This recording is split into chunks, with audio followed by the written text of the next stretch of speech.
Hey everyone! Welcome to the Liberal Slop Stream. We're starting properly in a couple of minutes. I'm just getting myself a coffee and a glass of water. Hope you're all doing well. If you enjoy the stream today, please consider paying for the stream. You can subscribe or share or donate directly using Command Tip.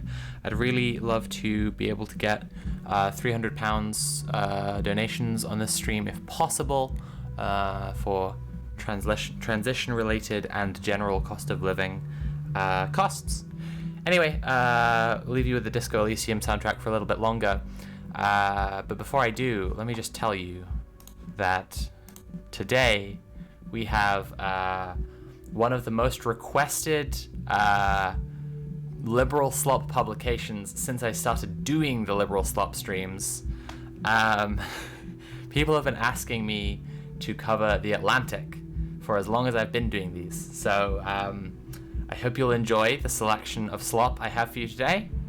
I'll see you in a couple of minutes.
It's almost like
Hey everyone! Welcome to the stream. Hello to Small Cute Frog, love that name.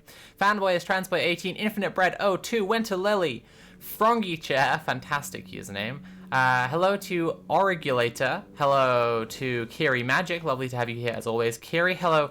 Wendy Pixel Curatrix, hello to Valkyrie, thank you for subscribing, hope this sub gives you some room to breathe, yep, always appreciated. Leofy TV, hello, welcome to the stream. Vodrella, hello to It Is Me Crystal 4, and Marina, oh my goodness, hello Fair Thing Gale, and Shield Thaden, and Marissa Doom, who says, I'm new here, please don't hurt me. I do appreciate that I've gained a reputation for attacking anyone new who comes to the stream, but usually people are coming in with something really obnoxious, so I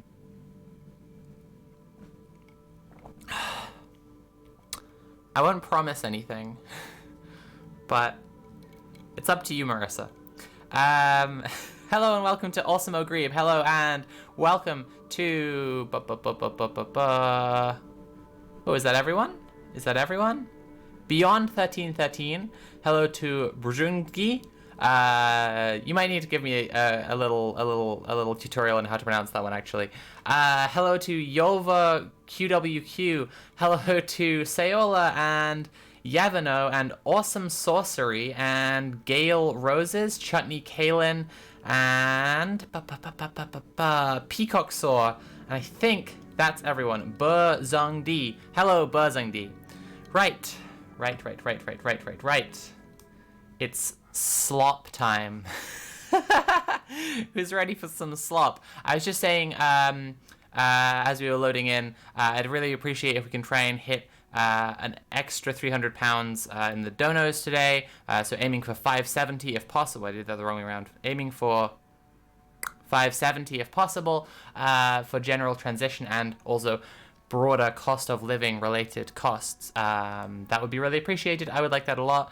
So if you are enjoying the stream at any point, if you suddenly for any reason find yourself enjoying the stream, if you hate me but I get up to go and get a new glass of water and I trip over my own shit and just smash my face on the floor, and you're enjoying that, consider paying for the stream. You can subscribe or cheer or donate directly using command tip. As I'm saying, donations would be really appreciated. Wait, living costs money? Impossible. Yeah, it's such a normal thing to have, a cost of living. Hello and welcome to Meredith K. Pseudonym, Alpamare69, and Elibu. I'm nearly out of the hello section of the stream. Get in quickly if you want to be welcomed. If not, you're not welcome. No, that's not true, but I won't say it anymore. Okay, so since I've been doing the liberal slop streams, one publication has come up again and again and again. I ask people, what liberal publications do you think are especially sloppy, especially full of thin grey gruel, especially rancid and giving the worst liberal slop vibes? And they tell me, Sophie, there is one publication you must read from. You simply must. And I say, yes, but okay. Lots of people are excited for me to say read from The Spectator, and that's just a reactionary bourgeois rag that's entire business model is on baiting people into engaging with their content like any other fetid and pathetic reactionary political engagement business model. I'm not going to read from that. And they say, no, it's authentically a liberal publication. They really stand by what they're saying. They believe in it. And yet they are still fucking shit up. They think that they are not harming people, and yet they are. They don't know what it is, and still they are doing it. And I say, oh, that is interesting. But then I say, well, but we like to cover the New Statesman on this stream. We like to cover The Economist. These are UK-US fusion publications that are especially targeted at the audience comprising both Brits and Yankees. And they say, well, Sophie, it sounds to me like this will be exactly the publication that you would like to cover on the Liberal Slop stream, because what could be more targeted towards such an audience than The Atlantic? The Atlantic is technically American, but as the name suggests, has been targeting this mid-Atlantic or transatlantic audience since its original publication. The four founders of the magazine, I always like to point this out, are called as follows: Moses Dresser Phillips, Francis H. Underwood, Ralph Waldo Emerson, and Henry Wadsworth Longfellow. I mean, like, all of those names are fantastic, and they're all like three name names. They, like, none of them could get out of the middle name assigner unscathed. But I really am in awe of Henry Wadsworth Longfellow. Goodness gracious me, look at that! Wow. The most old-timey white man names. Seriously. Founded in 1857. 1857. The Atlantic has been publishing liberal slop for a long fellow. And famously, the Atlantic published Jesse Single, pathetic waste of skin hack journo who thinks he's really clever, and has actually just caused irreversible damage, if you will, to the rights and protections of trans people around the world by being a smug liberal dipshit. Famously, the Atlantic ran a cover story for Jesse Single's piece with the provocative caption, your 13-year-old daughter wants to use different pronouns and starts taking testosterone. What do you do? Fucking pathetic. Anyway, we are not looking at anything so timid today. We are not looking at anything nearly so mild. We will be diving straight into the most inflammatory piece ever published in the Atlantic magazine. Killer Whales Are Not Our Friends by Jacob Stern. Yes! People were recommending the Atlantic to me for such a long time, and I was like, yeah, but I don't know if I can get a physical copy of the Atlantic, and I don't really like picking through stuff online because you wind up with a lot of the stuff that people are discoursing about the most and not necessarily the most interesting articles for the purposes of liberal slop. But then, this week, I saw Killer Whales Are Not Our Friends by Jacob Stern. Couldn't have been more perfect if the article was literally written by a yacht. Jacob fucking Stern. Okay, let's have a read. Shall we? Gonna turn the music. There we go. Okay. In recent months, orcas in the... Oh, I've lost the stream. In recent months, orcas in the waters of the Iberian Peninsula...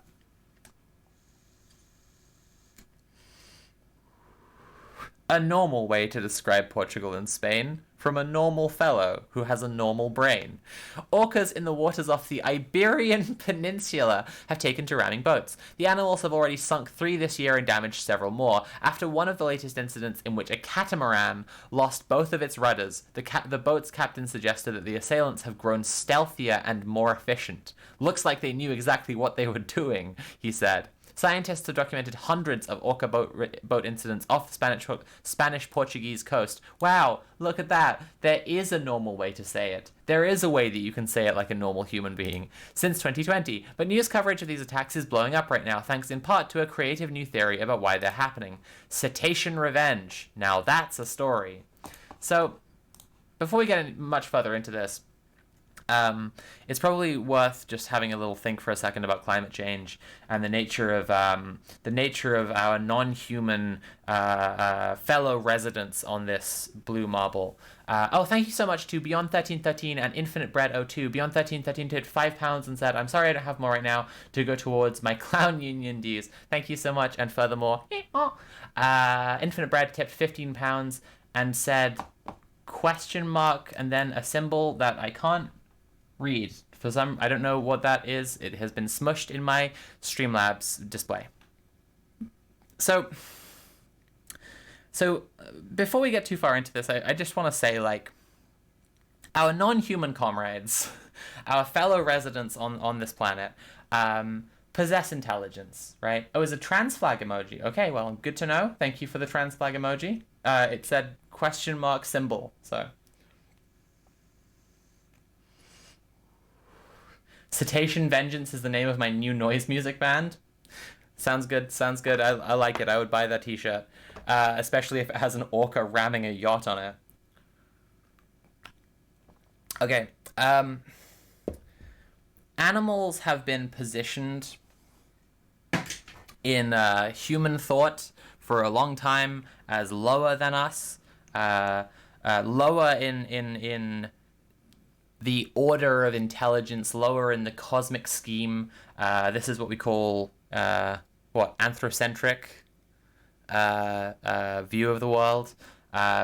Clearly, the planet Earth is here for us humans to enjoy, since we're so good at inventing things like taxes and so on. The planet Earth definitely isn't here for wolves and starfish and killer whales and turtles to enjoy. It's not here for the frogs and the fungus. It is here for Brian from Stevenage to start a successful Etsy business. That's what the planet Earth was put here for. Well, no, it wasn't, right? And not only are our animal comrades intelligent and live rich and full lives, but they possess forms of intelligence that are unknown to us. There's a good book that Nat read a while ago called Other Minds, which is about the way that what are they called? Cephalopods. The way that cephalopods think, the way that they process information, and the way that their brains work, which is a fascinating read and really opens up your eyes to how different animal intelligence can be to human intelligence, even if they wouldn't pass human tests of intelligence, such as the U.S. presidential elections or or a capture box.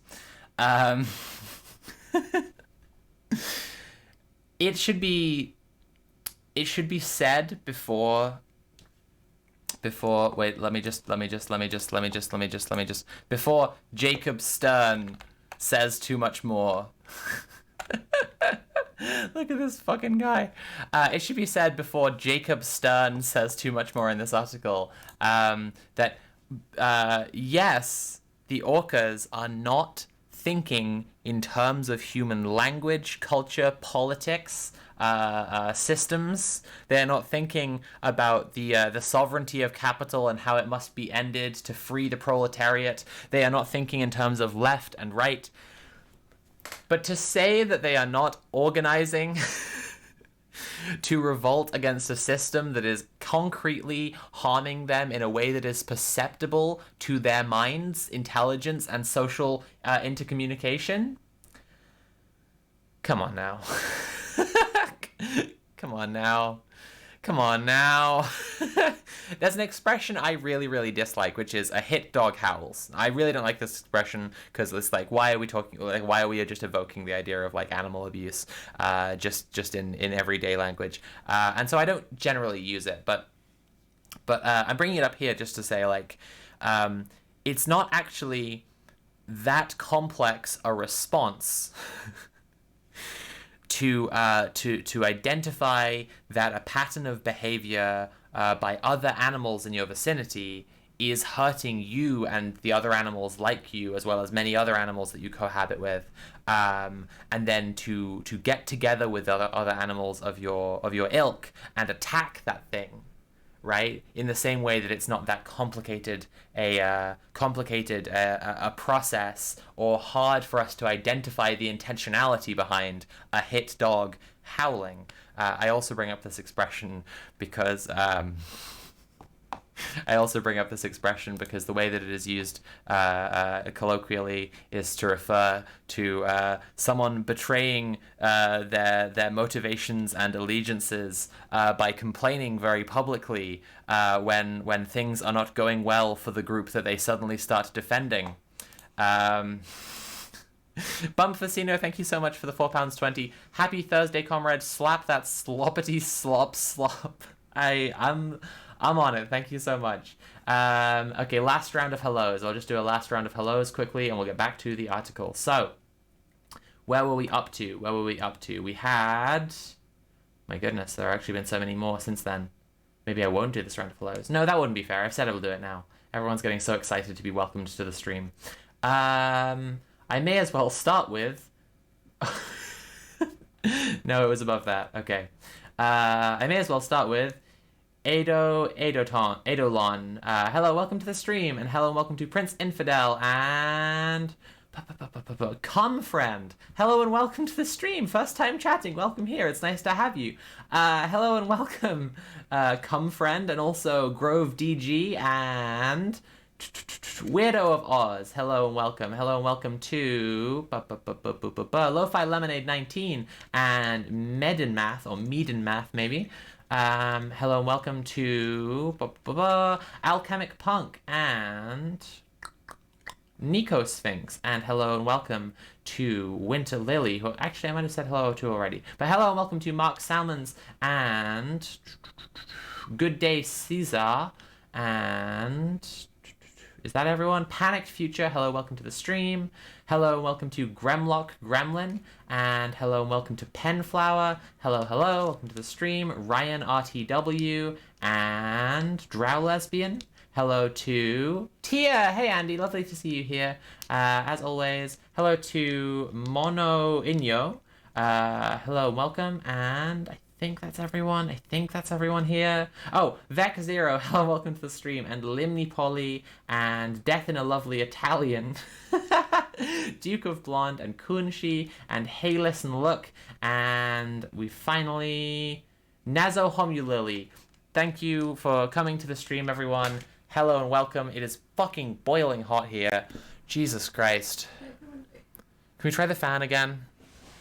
Okay, we're gonna try the fan on again. If it sucks, let me know. If like if the noise becomes just like dreadful, we'll try opening windows instead. I figure like some constant background noise is probably better than the like disruptive sounds that can come in when we have the windows open. But we will see, I guess.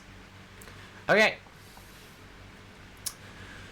Oh, thank you so much to... Thank you for the £5. Orcas. Orcas tipped £5. Thank you. And thank you to Elibu, who tipped £20 and said, toss a coin to your local orca. Incredible synergy between the donations here. Once again, we're aiming for 570 in the donos by the end of the stream if we can hit it. If you're enjoying the stream, please consider paying for the stream. You can subscribe or cheer or donate directly using command tip. Now, let's read the incredible, brilliant thoughts of Mr. Jacob Stern, our smart and special boy who definitely earned his place in a meritocracy and didn't have a leg up from his daddy. Right. Cetacean revenge. Now that's a story. The orcas are doing this on purpose, Alfredo Lopez Fernandez, a biologist at the University of Aveiro in Portugal, told Live Science last month. Of course, we don't know the origin or the motivation, but defensive behavior based on trauma as the origin of all this gains more strength for us every day. Lopez Fernandez, who co-authored a 2022 paper on human-orca interactions in the Strait of Gibraltar, speculates that a specific female known to scientists as White Gladys may have suffered a critical moment of agony at the hands of humans, attacked a boat in retaliation, and then taught other whales to do the same. Based. Sorry. I think it's really worth noting. I'm trying not to do too many diversions as ever. I'm trying to get through the article and then discuss at the end. This will be a brief one. I think it's always worth noting in liberal slop, because liberals love technocracy. They love to refer to the expertise of scientists and experts when it agrees with capitalism. And it's always worth noting, therefore, when they bring up a scientist and say, I know better. I know better than this scientist. What does Jacob Stern sound like? I know better than this scientist, right? Fucking, no, it wasn't White Gladys, and I can tell you why, because I went to Yale. Whatever the truth of this assertion, White Gladys and her kin have quickly ascended to folk heroic status on the internet. What the marine biologists are framing as revenge based on one traumatic experience may be a piece of larger mobilization towards balance. The poet Alexis Pauline Gumbs tweeted before referring to the killer whales as revolutionary mother teachers. Ah, interesting. Feels like maybe something about that phrase upset Jacob Stern. I won't keep on saying the phrase that I don't like saying. I won't keep on saying it. I'm really not a fan of it. But, you know, it might be worth keeping in your minds. Something about this phrase, revolutionary mother teachers, impacted Jacob. And now he is whining. Anyway. Media figures and academics are expressing solidarity with their orca comrades and support for orca saboteurs. One widely... Sorry, actually I realized what the tone to read in is. I don't know what Jacob Stern sounds like in terms of his voice, but I realized that the entire article reads like, media figures and academics are expressing solidarity with their orca comrades and support for orca saboteurs. One widely circulating graphic shows a pod smashing a boat from below, above the words, "Join the Orca uprising, based." You can even purchase it in sparkly sticker form, based. Hang on, let me just quickly open link there. You can even publish it in sparkly sticker form, and it is, it's here. Do we have a link? Do we have a link to the... Anyone have the link to the stickers? Oh, that's disappointing. That's quite sad. Sparkly sticker available for Patreon subscribers. There we go. Okay, so I'm just gonna chuck that into chat. In case anyone wants to see the disgusting, completely reprehensible, wrong sticker that you definitely shouldn't buy because, but think of the yachts. Yeah, Wendy, you're so right. Yet all of this fandom and projection tends to overlook important facts. First, these orcas are likely to be playing with the boats rather than attacking them. And second, if one insists on judging killer whales in human terms, it's plain to see they aren't heroes, but sadistic jerks.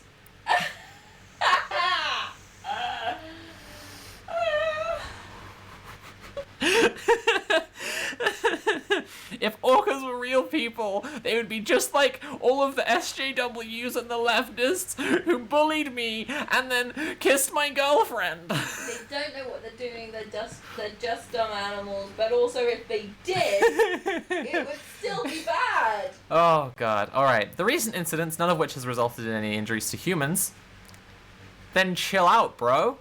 Are simply the result of curiosity. Monica Wieland Shields, co-director of the Orca Behavior Institute in Washington, told me. Okay, here we go. He's brought in other experts. Isn't it interesting when liberals first uphold one expert and then bring in a second to say, well, the consensus isn't there? A juvenile may have started interacting in this way with boats, she said, and then its habit spread through the local community of killer whales. So a funny thing about that. It's a funny thing about that. Since this article's come out, there's been another orca attack in Scotland. Yeah. So, Jacob, if you'd like to explain how it spread through the local community from Portugal to Scotland, balls in your court, buddy. The local community of killer whales. Such cultural trends have been observed before. In the Pacific Northwest, orcas have been playing with buoys and crab pots for years. In the late 1980s, one group of orcas were famously took to wearing salmon hats. Is ramming boats the new donning fish? Shields believes that theory makes more sense than Lopez Fernandez's appeal to orca trauma. White Gladys shows no physical evidence of injury or trauma, Shields told me, so any critical moment of agony is purely speculative. Just the sound, like creatures in the ocean we don't realize because we can't hear what's going on underwater and we can't imagine how important sound is underwater. Like the sounds created by human activity in the sea, like deafen and blind and cause enormous pain to creatures in the sea. Just sound on its own is enough of a reason for animals that are capable to decide to Also, attack such things. I just really love how he's highlighting the idea that it's juveniles as well, because it could just wacky teenagers it could just as easily it could just as easily be he's writing an article in 2 years' time and he's like, blowing up oil pipelines isn't a political act. Teenagers in Texas have They just just like to decided destroy it's things. fun to blow up stuff. Right. This is just teenage recklessness. They're just venting their hormonal feelings, and they'll move on to a new fad in another year's time. And then a year on from that, kicking the Boston Dynamics robot dogs to death isn't a political act. It's just the new fad. Remember blowing up a pipeline? Kids used to do that. I mean, they're still doing it, but now they've started doing this as well. It's just teenage mania. They just need to do something useful with their lives, like join the army. Give them something to do. Orca whales, get a job. Orcas just need to get a job, you know? Shields believes that theory makes more sense than Lopez Fernandez's appeal to orca trauma. White Gladys shows no physical evidence of injury or trauma, Shields told me, so any critical moment of agony is purely speculative. As we Also, all know. baby, that's exactly where I got up to last time, and now I you're know. interrupting again. Just Baby. saying again. Baby! As we all know, trauma can only be I'm never going to evidence- read this whole article. If you can't see physical signs of trauma, it doesn't exist. That's what we all know. That's Yeah. how that works. If someone claims to have been detained in Guantanamo Bay, Yeah. but doesn't have any long-lasting signs of physical trauma, Right. then clearly they're making the whole thing up. There is no way that you can hurt someone in agonizing, horrible ways, or some orca for that matter, in agonizing physical ways That don't leave leave physical permanent marks. Obviously. Fuck's sake. Also, humans have given orcas ample reason to retaliate for hundreds of years. We've invaded their waters, kidnapped their young, and murdered them in droves, and yet there is not a single documented instance of orcas killing humans in the wild. Why would they react only now? Exactly. Good question. Good question, Jacob. Jacob, you're asking the right questions. You're a smart kid. I like your gumption. It's a rare sort with your spunk, Jacob. You're getting a raise from Daddy. And though recent events may fit the story of these orcas being anti-colonial warriors, you can't just anthropomorphize animals selectively. What about all the other evidence we have of orcas' cruelty or even wickedness? Oh, we're really back on this now. We're really back on this now. We're really back on this Those now. orcas, they're no angels. You know what might be evidence? You know what might be a trigger? Hang on a second. UK and Ireland, ocean temperatures. Record-breaking marine heat waves off UK and Ireland concern experts. Specifically, this summer has not yet had the heat wave making it the hottest summer on record. Not yet. I'm deliberately saying that, right? Because fucking could be minutes away. But on land at least. But in the ocean, there's a massive fucking heat wave right now. That took 2 minutes of Googling. That took 10 seconds. Jacob? Fuck. Alright, scientists say they hunt and slaughter sharks by the dozen, picking out the liver from each one and leaving the rest of the carcasses to rot uneaten. Orcas kill for sport. They push, drag, and spin around live prey, including sea turtles, seabirds, and sea lions. Fucking, they should pick on some animals that aren't just sea versions of land animals, is what I'm saying. Some go so far as to risk beaching themselves in order to snag a baby seal, not to consume, but simply to torture it to death. Once you start applying human ethical standards to apex predators, things turn dark fast. Once you start applying human ethical standards to apex predators, things turn dark fast.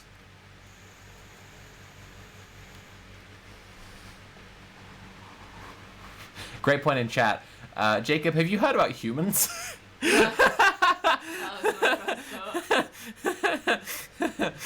I just love the idea of this guy hunched over his MacBook, writing the phrase "apex predators." You know what I'm saying? Yeah. Just this guy being like, when you apply ethical standards to apex predators, you weren't supposed to limit apex predators with such trifling things as ethics. They're killing machines. Put those killer whales in jail. Somebody make a killer whale jail. Jacob really saw the orcas attacking the yachts and said, "Are there no prisons? Are there no workhouses?" That's his policing the sea outfit.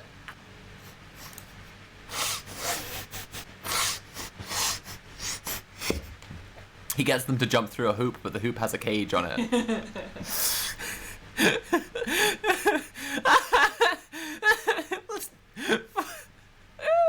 Oh, look at this fucking melt. Alright. Perhaps hashtag Orca Uprising was inevitable. Humanity does, after all, have, a long history of freighting cetaceans with higher meaning. Moby Dick is, among other things, a symbol of the sublime. Okay.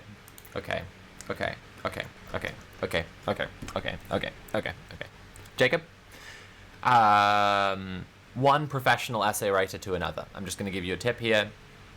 We've already been commenting on how you're having the one argument and then the other argument at the same time, right? This is what Ted Kaczynski would call trying to eat your cake and have it too. That's a niche reference. But Nat is so deeply put off by what I just said. She just like stared off.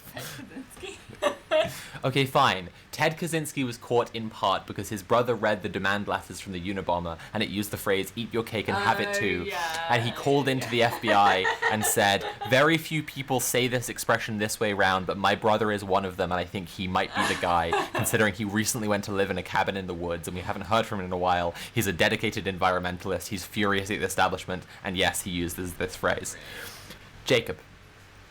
Having your two arguments at once, right? They're too dumb, but also let's not apply the ethical standards. It's like they're reconcilable arguments, okay? They're just about reconcilable arguments. It still makes your piece weaker.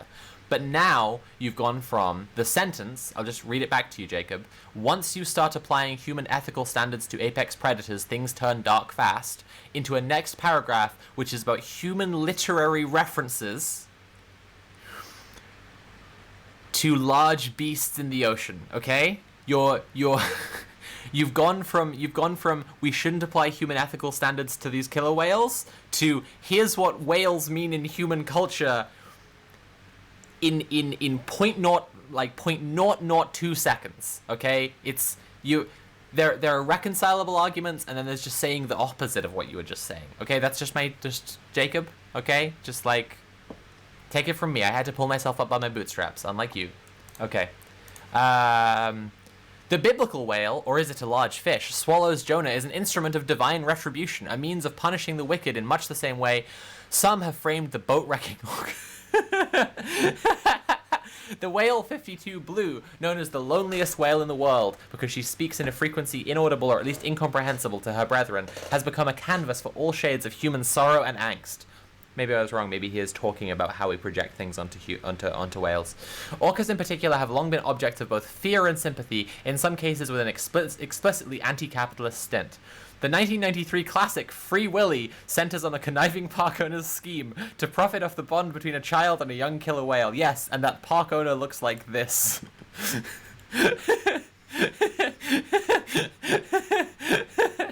The operator of a cruel, whale-abusing theme park. Why Jacob decided to go as him for Halloween, we may never know. More recently, the 2013 documentary Blackfish chronicles SeaWorld's real-life exploitation of captive orcas. The Orca Uprising narrative fits neatly into this lineage. Okay, I see. He's saying we all put too much on orcas. We all try too much to project our motivations onto them. And I say again, the boats are hurting them, Jacob, and now they're hurting the boats back. Even if you believe animals are stupid, that's an entirely understandable set of events.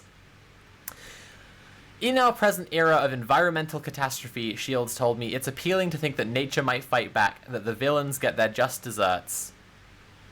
I'm so sorry, but the villains get their just deserts.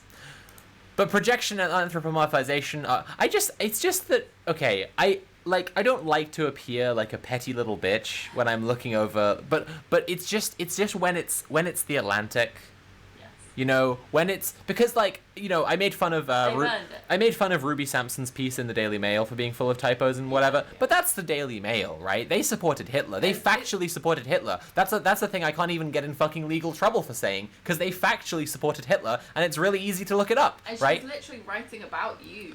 Sure. But like the Atlantic really likes to think of itself as such a fucking esteemed magazine, such a pinnacle of liberal thought, right? And then you go and write that the villains get their just deserts. Come on, Jacob. But projection and anthropomorphization are only shortcuts to shallow sympathy. Orcas are really are capable of intense grief. They are also capable of tormenting seal pups as a hobby. Takes one to know one. They are intelligent, emotionally complex creatures. I take it back. But they are not us. What can I say except we have more in common with orcas than we have with billionaires? Let's see what chat is up to.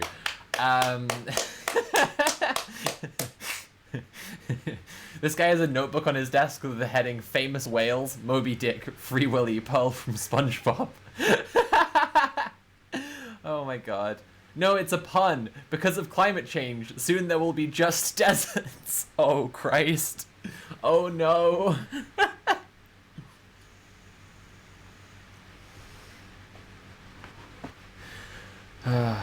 Deserts, the whale's natural enemy. True.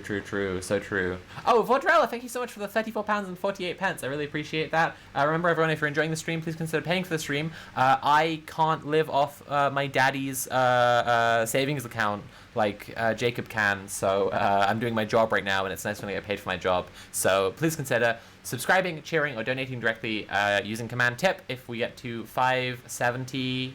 where would it be? About there today, then that would help me out a lot with transition related and also cost of living related costs. That would be neat. That would be neat and cool for me. I would like that. Would you like that? Then give me the money. Okay. All right. Oh, Jacob. Yeah. So it's very interesting because a lot of literature recently that has been on the side of not ending all life on Earth. I know it seems like a strange argument to make, but some people, some pinko commie radicals have recently started arguing that maybe we shouldn't end all life on Earth. A lot of literature recently arguing against ending all life on Earth has been pointing out how the Enlightenment, the Renaissance thinking centered a lot, spilled a lot of ink, right? Gave a lot of page space to the concepts that, like, man is above nature or outside of nature, that we make this space that is unnatural. It's a sort of precursor to a lot of the modernist horror, right? Like Frankenstein, right? That if we're making something unnatural, isn't that wrong? Isn't that horrible that we make something that is not nature? But ultimately, human beings are animals too.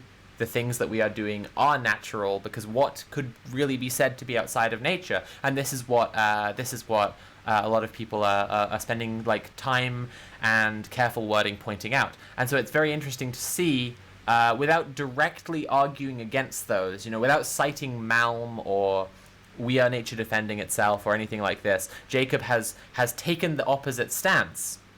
Now, I don't know if he's read any of these environmentalists and he's deliberately trying to counter them, but maybe it's just a sentiment that's in the zeitgeist, and it's in these tweets that are really winding Jacob up, right? But he is nonetheless defending the position that human beings are above nature, right? Literally the last sentence of the article was, "They are not us, but they are not us, full stop," right? Because of course we need to remember they are not us. There's us and there's them, right? The most important thing, the final line of the entire article that we all need to focus on: they are not us. We are human, and we have human feelings and thoughts, and brilliant things like taxes and the death penalty. And orcas don't have those things, and if we try to hold them to human standards, then we would see them as sadistic, horrible murderers, comparable only to the human ruling class. They are not us. You know, it's like the whole thrust of the article is to separate out humanity from nature. And yeah, I just think it's interesting to see that, like, again, environmentalists have been like, hey, hold up a second. We are nature. They are us. Which, you know, sounds all like it exists in a realm of woke moralists. Like, it sounds like it's all very nebulous, right? But the environmentalist argument is also a self-interested one. It's a very simple thing you can say here, which is economies are methods of organizing ecologies, right? And if the ecology of planet Earth collapses, there will be no economy, and we will all be fucked. This is why capitalism can't possibly survive climate change, right? Only economies that are organized differently will allow human beings to survive climate change. This is the thrust of my big project I've been working on, right?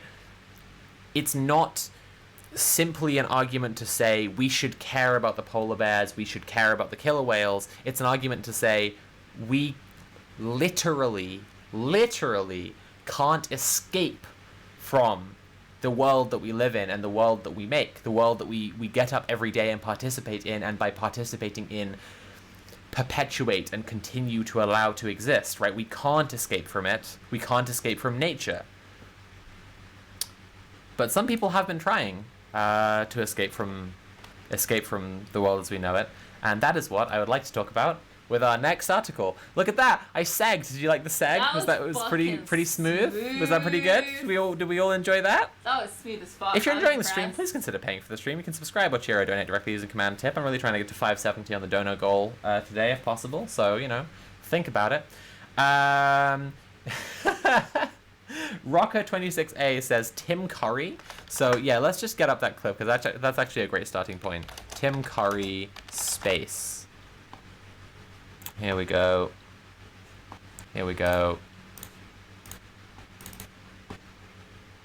One place that hasn't been corrupted by capitalism. Space! Yeah.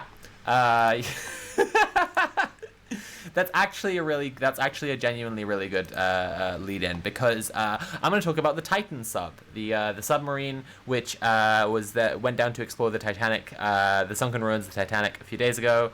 On board was the CEO of the company who operates these submersibles, 3 obscenely rich dickheads, and 1 obscenely rich dickhead's son, who I consider to have been murdered by his father by taking him on a fucking a DIY homemade submarine to the bottom of the fucking ocean. What a ridiculous thing to do with a teenage boy. Fuck you.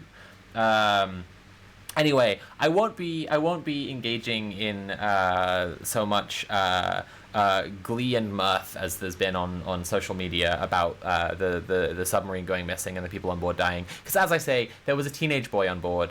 There's plenty to poke at to do with the construction of the sub, the ridiculous incompetence of the ruling class, and there's also plenty to explore. So I'd like to explore, in particular just now, the suicidal instinct of the ruling class under late-stage capitalism.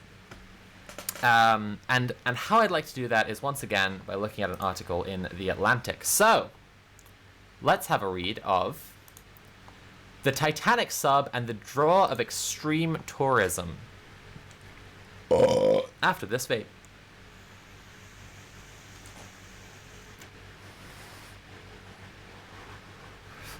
Diving to the bottom of the ocean is risky, so is flying to space, but people will keep paying to do both. The word people is doing a lot of heavy lifting here. Anyway, this is by Marina Corin. I like that it's written by someone called Marina. The C gets us once again. Well, the last one was written by someone called Stern. Yeah, it's too much. Where are they finding them? In a magazine called The Atlantic, which is where Hamish Harding is right now. and forever. The submersible craft's journey to the bottom of the ocean and back was supposed to take about 8 hours. 2.5 hours for the descent, a few hours to explore the century-old wreckage of the Titanic, and then another 2.5 hours to return to the surface. The Titanic has been killing rich people for over 100 years. None of us can call ourselves real communists. But the sub and its 5 passengers have now been missing in the Atlantic Ocean for 3 days. In that period, well, they are now dead.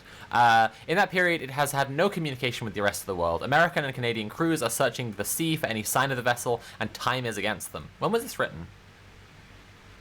No, this was written 2 days ago. They have now run out of air. It's incredibly unlikely that they are alive.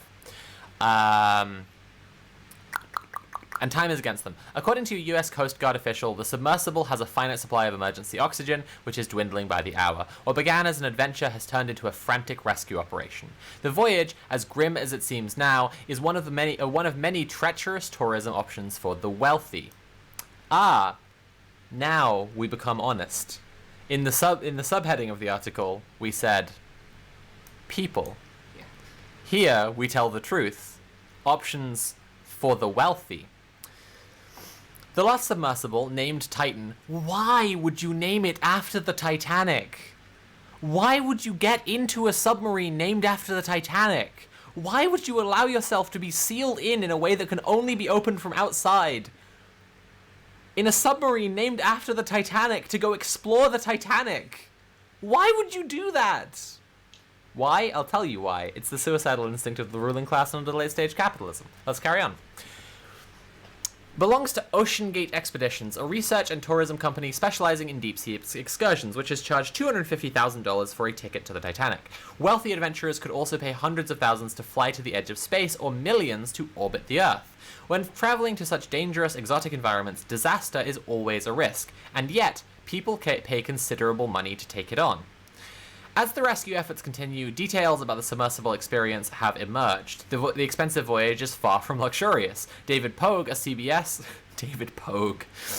journalist who traveled on the submersible last year, recently called the cramped vehicle, with as much room inside as a minivan, janky. Before he boarded, Pogue signed a waiver that described Titan as an experimental submersible vessel that has not yet been approved or certified by any regulatory body and could result in physical injury, disability, emotional trauma, or death.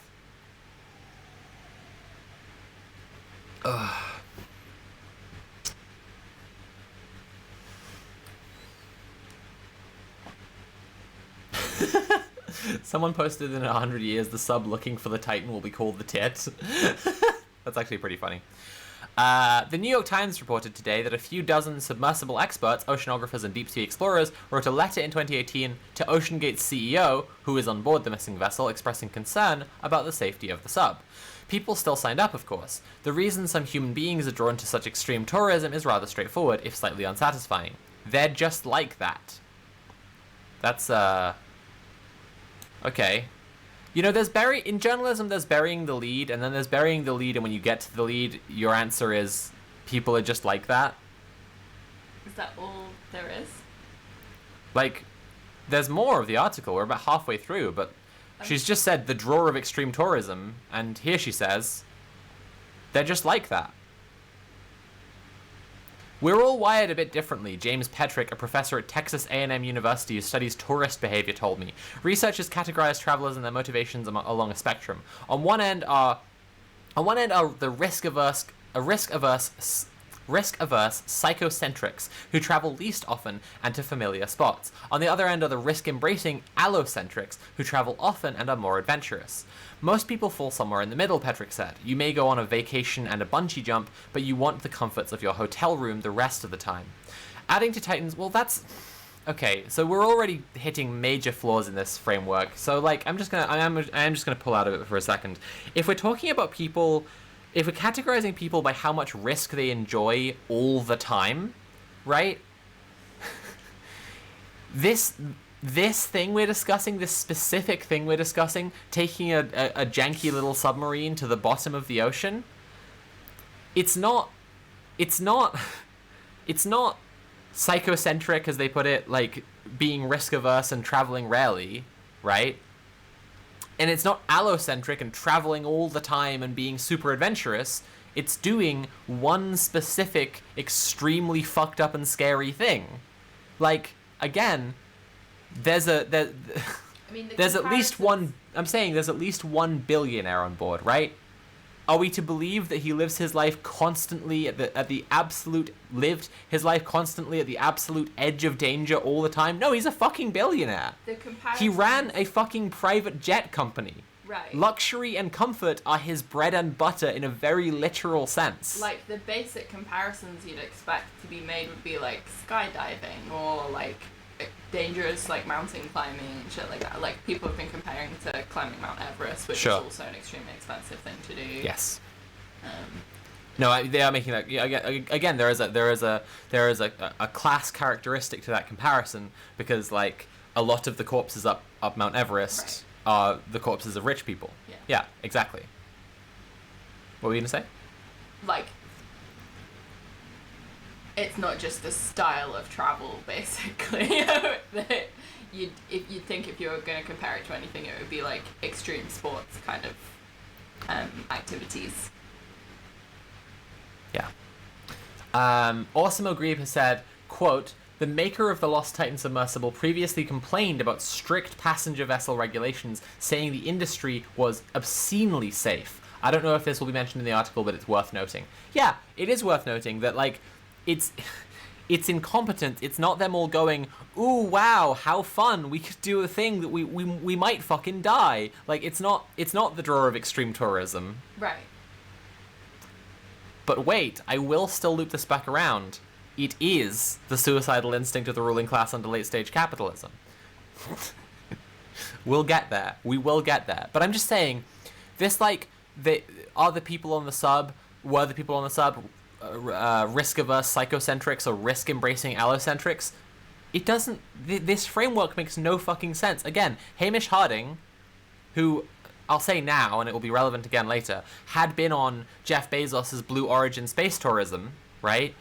Like, he ran a fucking private jet company. The guy loves safety and comfort and luxury.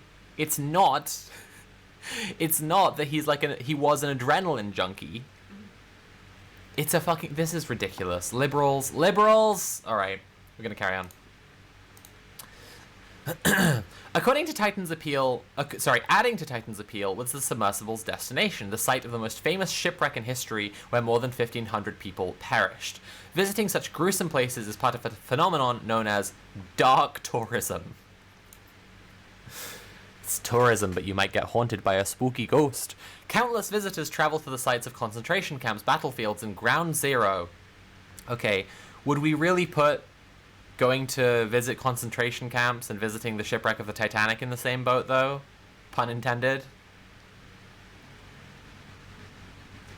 I mean, I can kind of see why, like... Because I don't actually think it's the visiting the... I think the Titanic is a human landmark at the bottom of the ocean. Yeah. The likes of which there are very few. Yeah. And they wanted to go to the bottom of the ocean. Now, I can't know all their intentions. I can never know. But, like, they... like, I don't think they were engaging in dark tourism. I think they wanted to go to the bottom of the ocean. Again, we'll get back to my thesis. Dark tourism brings out something that we all have in common, which is our demise, excuse me?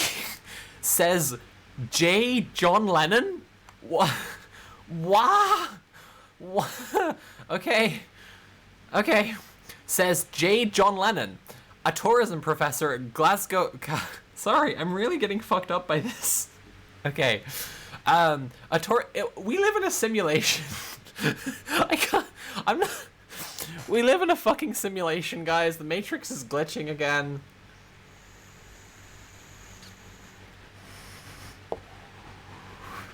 We live in a fucking simulation. There's no reason for you to not send me a tip. Use command tip to donate. I'm having a breakdown for your benefit right now. Jesus fucking Christ. A tourism professor at Glasgow Caledonian University in Scotland who coined the term with a colleague. The means and method of that demise seem to exert an enduring fascination over many of us. Again, some of us are just like that. The answer is human nature, you see. It's all about human nature.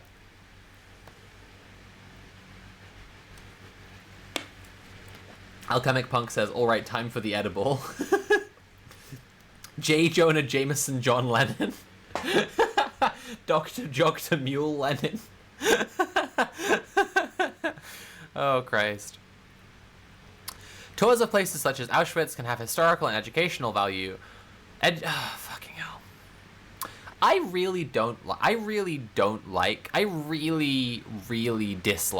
you writing as the you know the adage that like everything that comes before but is meaningless, right? This semicolon here is a but in this sentence. It's a negative connective, right? So they are saying but then immediately throwing in the trash. Tours of places such as Auschwitz can have historical and educational value. OceanGate says that every deep-sea dive involves some scientific research, and passengers are given the title of mission specialist. But the real draw is obvious in this now deleted marketing line. Become one of the few to see the Titanic with your own eyes. The narrative surrounding the Titanic as an unsinkable ship further shrouds the wreckage in intrigue, turning a trip to the depths into something between learning and voyeurism. Lennon told me. Petrick wondered whether, as awful as it sounds, the story of the missing submersible might make the deep-sea location even more appealing for potential travelers. Most can't afford a $250,000 submersible trip or any other kinds of travel popular with the ultra-wealthy. Go figure. Consider space tourism, which is finally becoming routine after years of anticipation. Boo, hiss. A ride to the edge of space with Virgin Galactic Richard Branson's space company costs $450,000. Jeff Bezos' Blue Origin hasn't publicly divulged its prices for its own edge of space trip, but one seat seems to have gone for $1.25 million. Elon Musk's SpaceX, which takes passengers into orbit and to the International Space Station, charges many more millions. Flying to space is becoming as much of a status symbol as climbing Mount Everest, and the Spacefarer Club is much more exclusive. If you can go a step further than the pack, if you can do something more daring, intriguing, and enigmatic than the others, and if it's photogenic, all the better, Lennon said. For those who can afford it, the draw of high-risk adventure is apparently irresistible. Among the 5 passengers on the OceanGate submersible is Hamish Harding, an aviation businessman and seasoned adventurer who has set a diving record in the Mariana Trench and traveled to Antarctica with Buzz Aldrin. Last summer, before he joined the submersible voyage, Harding was a passenger on Blue Origin. That's the end of the article. Oh, God. Oh, fuck. Sometimes liberal slop is like a little rich, you know, and you just have to, like, when you're done with it, you finish, like, slurping up your slop, and you just gotta, you know, you just, like, gotta have a sip of water. That ending was, like, kind of how it should have started, like, that would have been, like, for me, that's where it would have just started getting going. Well, and, like, if we were using point evidence explanation, right, again, the way that high schoolers are taught to write, then the title would have been the point, right? Yeah. The drawer of extreme tourism. And then we would have started out with some juicy evidence. Hamish Harding has been to Antarctica and the Mariana Trench and a passenger on Blue Origin. Right. And then died at the bottom of the sea. Right? We would be like, oh shit, look, evidence. And then she could have explained. Yeah. So funny that she's called Marina. That's so funny. Thick slop today. Yeah, really rich. Just really like, ooh, my tummy hurts. Like, gets the article and I'm like, okay, and then that's the end. Edo Eidolon has tipped £5 and says, seasoned adventurer, mayonnaise isn't a seasoning. Oh, God. Yep.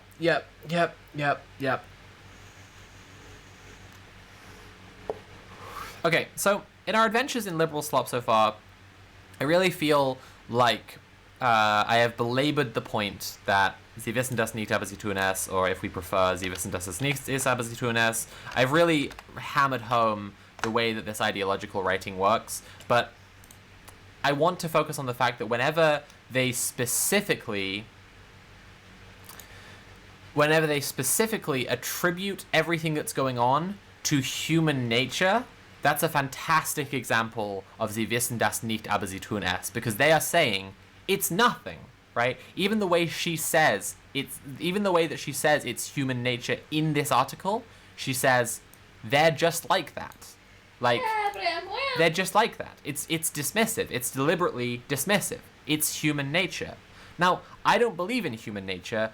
I believe in the fundament. I don't believe in fundamental human nature. I believe in a fundamental human tendency. Okay, I believe that people's behavior is not dictated by something deep down or metaphysical to human beings. I believe that.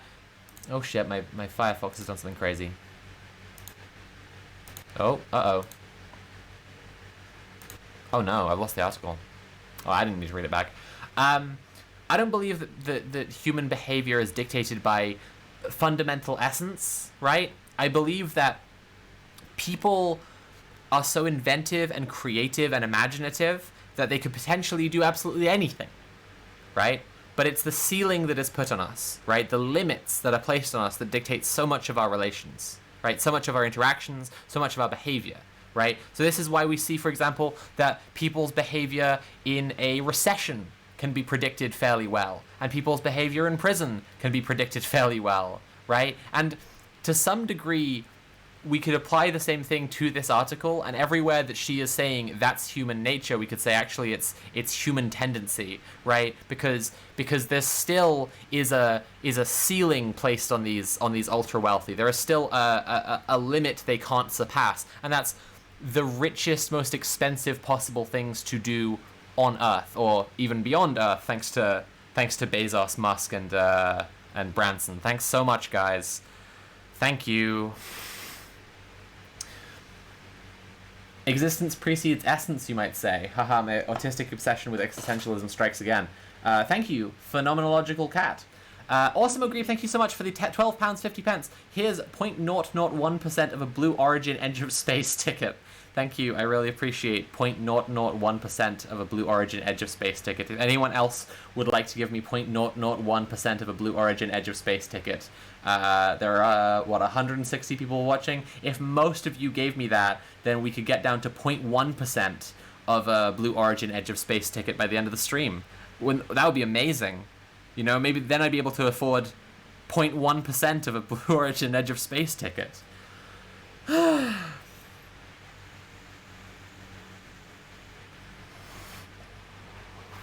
Thank you again, Awesome Agree.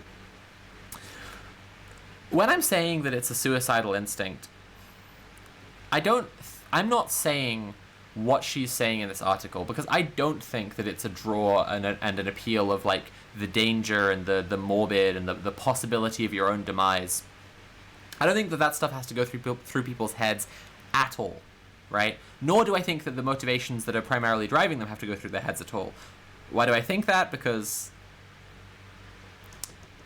say it with me, everyone. Anyway, it's ideological, right? And I think that for the ultra-wealthy, it's not about experiencing this packaged experience, because Everest, Antarctica, the Mariana Trench, the Titanic, and space, they have this in common, that they're all very dangerous, but they have something else in common. There aren't any working class people there. And I think that this represents not a drive to find the dangerous and the immortal, the edge of the mortal coil, right? The possibility of your own demise. When I'm saying that it's a suicidal instinct, what I'm saying is that it's a drive to get away from us. We remind billionaires what it's like being a human being, and they hate that they no longer are human beings because of their wealth. They hate that their wealth has made them completely unlike human beings, unlike 99.9% of all human beings on the planet. And they can't bear to be reminded of it by us, right? So these things all have in common that they are a right to exit. They are getting away, even temporarily, from the planet Earth and society and humanity and human life and experience. It's getting away from all of that, right? And this is that crucial and tricky, ironic, existential dualism, right? Where to get away into one's like pure essence, just you and nothing else in the Antarctic, the tundra, or the bottom of the ocean or space or whatever, is also to negate your existence, right? To just be you is to be nothing. As Hillel said, right? If I am not for myself, who is? And if I am only for myself, what am I? Right? This is unanswerable. If I am only for myself, what am I? And that part is really crucial to the ultra-wealthy. because they are only for themselves. They are entirely only for themselves. They're the most selfish, greedy, cruel, stupid people on the planet. They are entirely only for themselves, right? If a Lord of the Flies scenario were to ever break out of a shipwreck on an island, it would be a shipwreck that was fucking Jeff Bezos' yacht carrying Musk and Zuckerberg and Bill Gates on their way to Epstein Island that got caught adrift in a tropical storm. Eating each other before they even get hungry.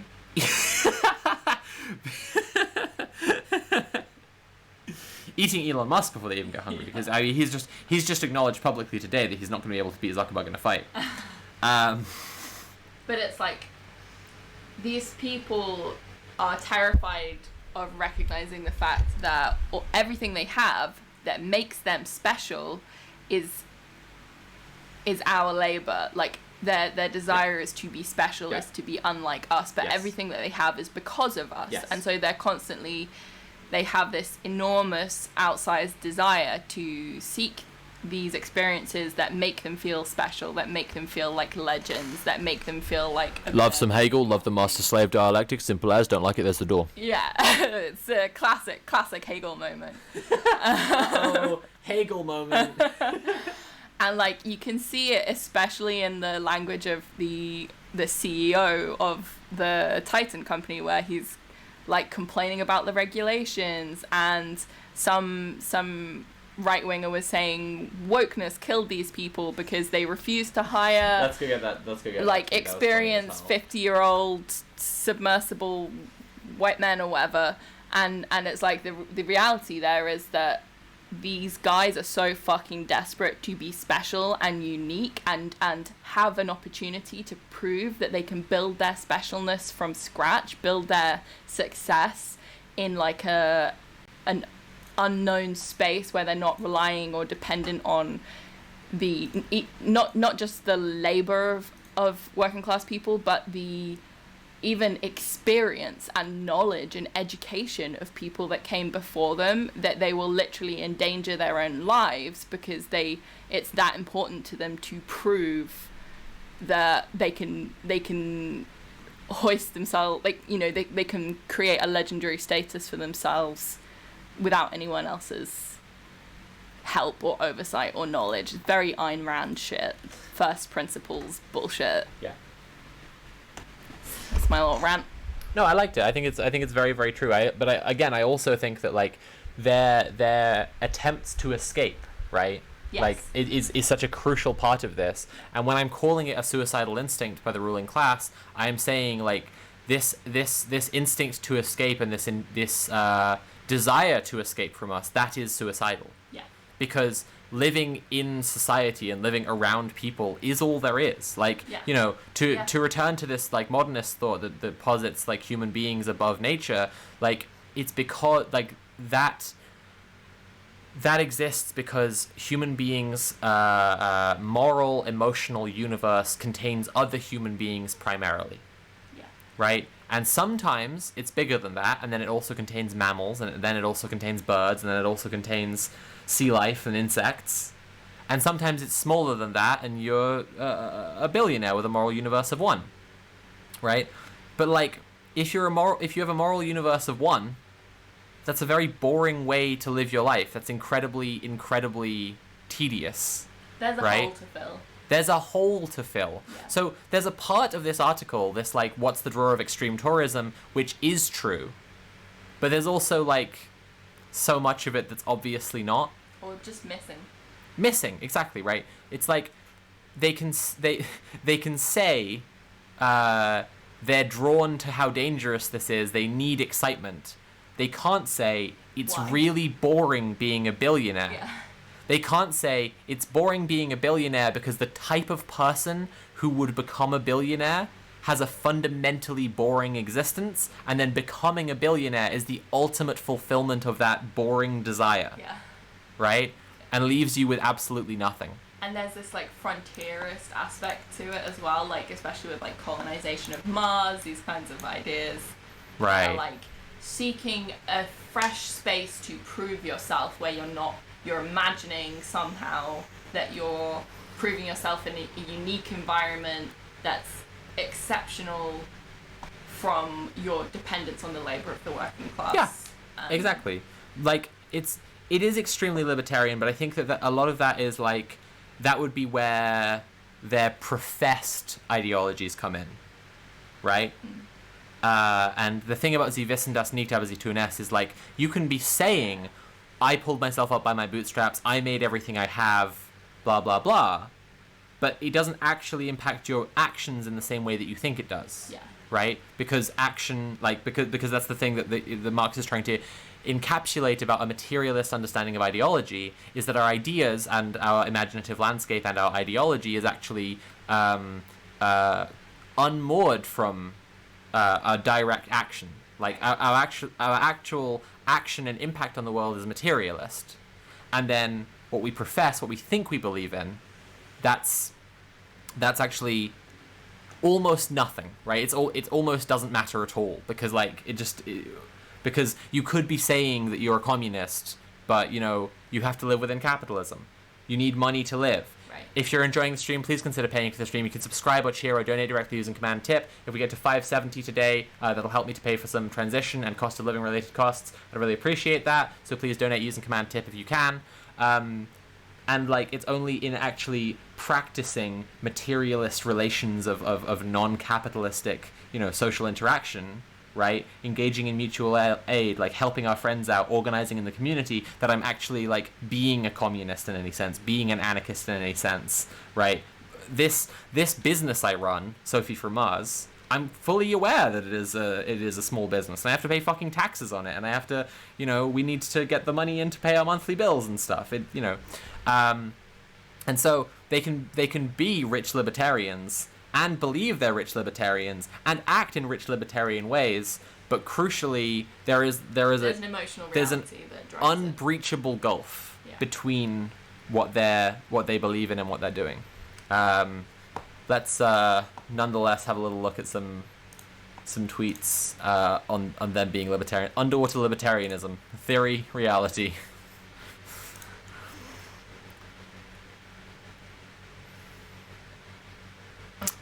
Rip. Stockton Rush. The CEO of OceanGate was called Stockton Rush. Stockton Rush.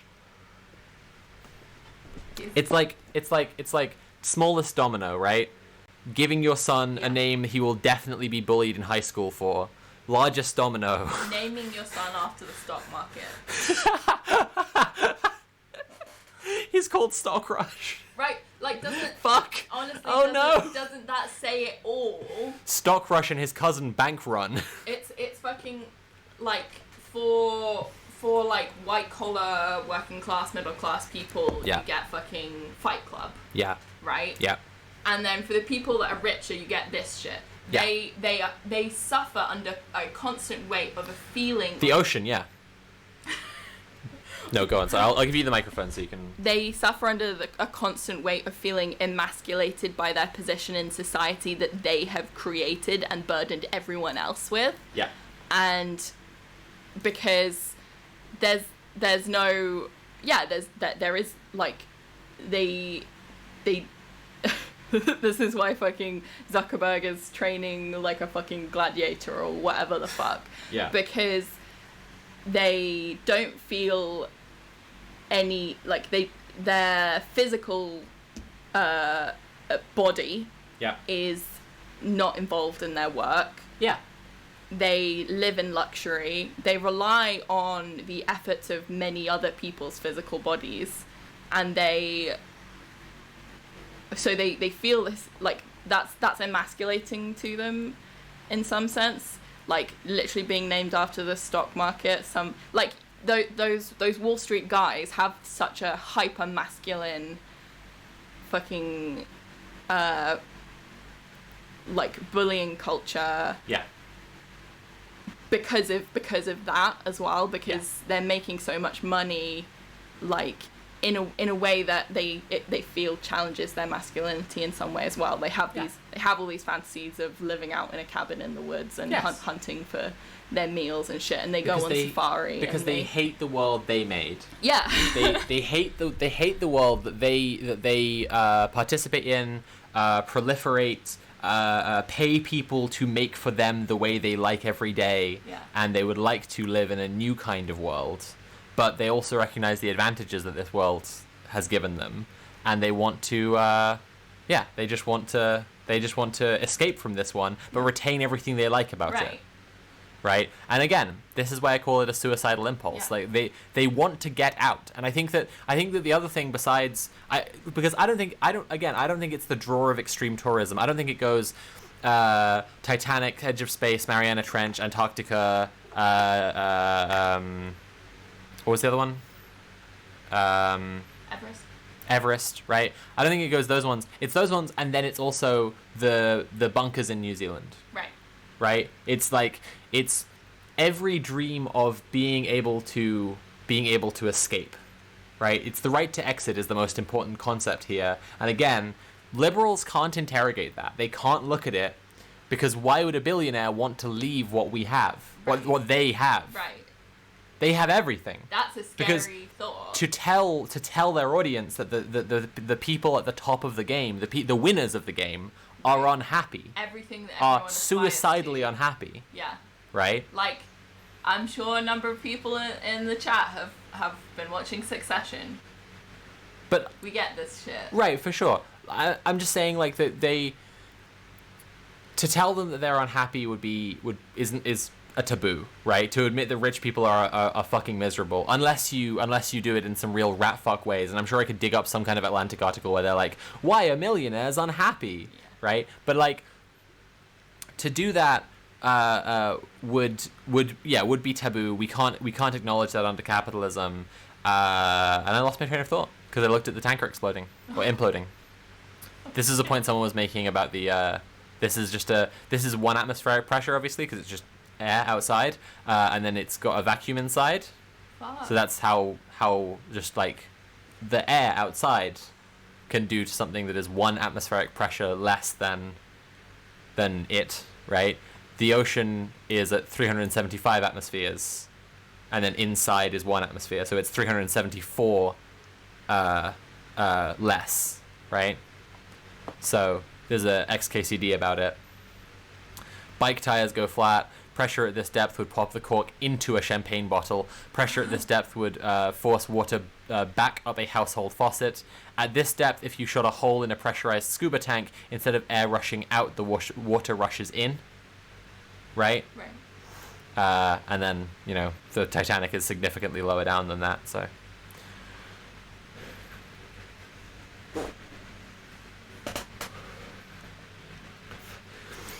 Yeah, there you go.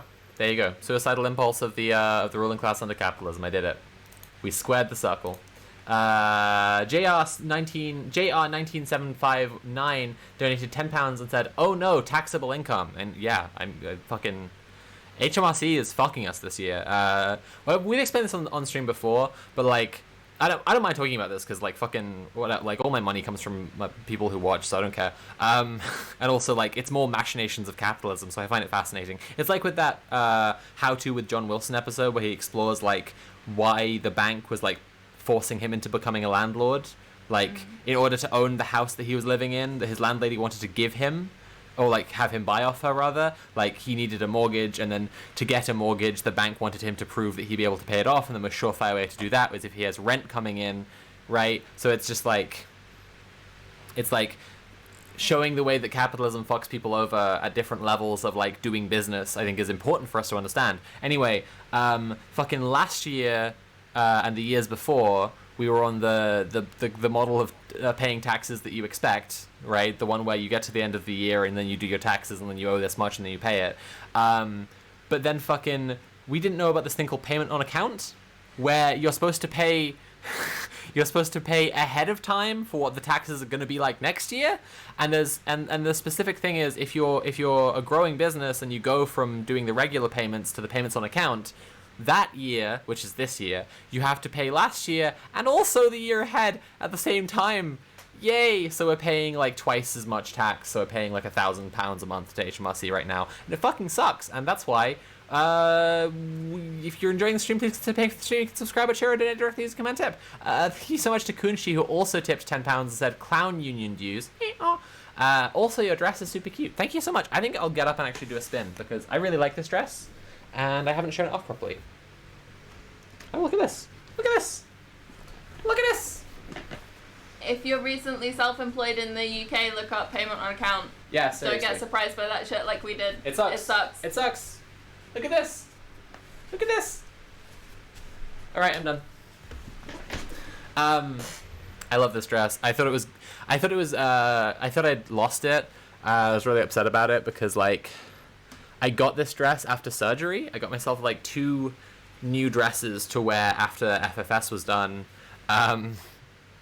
As like a nice, you know, like I look like myself and I get to wear pretty dresses, and then like I put this in a bag somewhere and lost track of it, and yeah, I was gutted about it because it is actually my favorite dress. And in fact, I thought I'd left it at my ex's house, and so I was like, never getting that back. But then Nat found it the other day. Yeah. Let's check in on chat.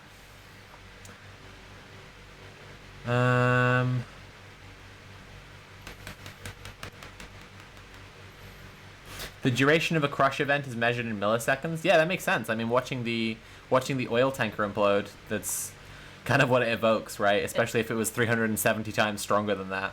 It's like an on or off kind of situation. Yeah.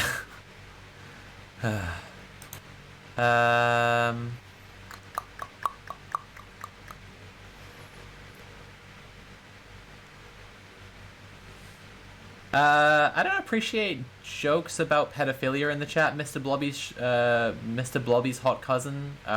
Please don't do that. What was the next article we were going to look at? Oh, I am delighted to look at this next article. I'm so happy we're reading The Atlantic. It turns out it's really fucking good for the liberal slop stream. This is great. Okay. But what's up with this one? Why won't it show me that one anymore? Damn it. Sorry, I'm just doing a little bit of admin stuff because there was an article I really wanted to read you. Oh, actually, let's look at this tweet first. I know this is all over the place. All right. So Joey Manorino, which is just like Manorino. how J.K. Rowling would name an Italian guy, I guess. Joey Manorino said, "Wokeness killed the people on that submarine. Let that sink in." Poor choice of words. "They died because the woke CEO said he wouldn't hire 50-year-old white men who knew how to command submarines and would rather train others. And the CEO died too. That's the next level of go woke, go broke." What a fascinating tweet. Oh, thank you, Prince Infidel, for tipping £13.12. So what I've gathered is that the ocean hates billionaires. That's what I think. That's the big theme of today's stream. Yeah. He wouldn't hire 50-year-old white men who knew how to command submarines because he was an insane libertarian. Because he felt that the industry was obscenely safe. Right. He felt that the industry was... He didn't want to follow the rules. Yeah. He was a maverick. It's the literal opposite. Yes. What a fucking bizarre... What an utterly bizarre thing to say. Oh my god. Relying on others' expertise, it makes you weak. So, I want to get some ice. Do you want to take the chair for a sec? Do you have any thoughts about the woke submarine? Say what? I already said it. To share your thoughts about the woke submarine. Nat, take the wheel. Okay. You can just react to chat. I'm gonna do a dramatic, like performance of a woke, if I was a woke submarine, I would look like this.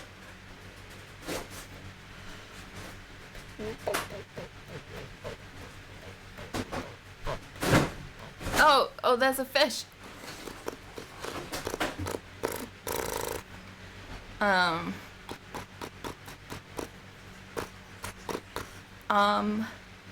a woke submarine.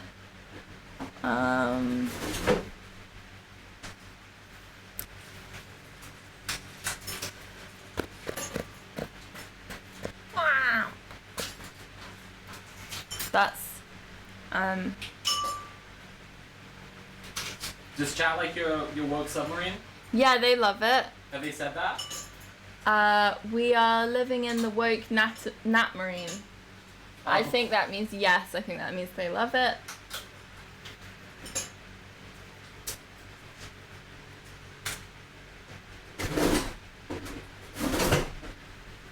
Rocket26A, you're miming sinking. Have you ever had a water leak in your woke submarine? Oh no, there's a leak. Ah, I'm gonna fix it wokely. Done. Now I'm okay. Yeah? I'm gonna go over here. Maybe go over there. Now I'm gonna go over here. Yep. See you, woke submarine. Thank you. See ya.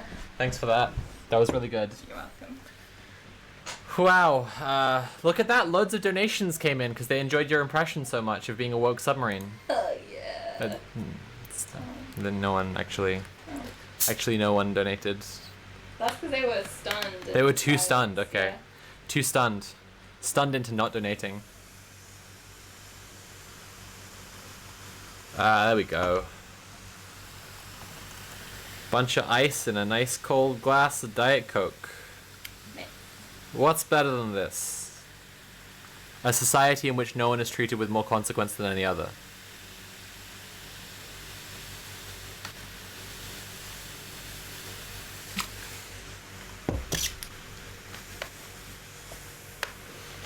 Yeah, I figured Mr. Blobby's hot cousin might be a weirdo. Now he's copied and pasted "I wanna fuck you" in all caps with a weird little emote face guy, like a bunch of times. Oh, Kiri's banned him. We were just gonna have some fun. Can we not ban potential date prospects in the chat, please? Unless I ask mods to do it. Come on. I thought it was hot in here, but now, whew, that's like. Romantics in the chat, please, take your cues from Mr. Blobby's hot cousin, because damn, that's how you pick up a lady. Elaboo has tipped £10 and says, for the woke nat marine. Yes. Okay, do you want to, told you. You want a woke nat marine in the background?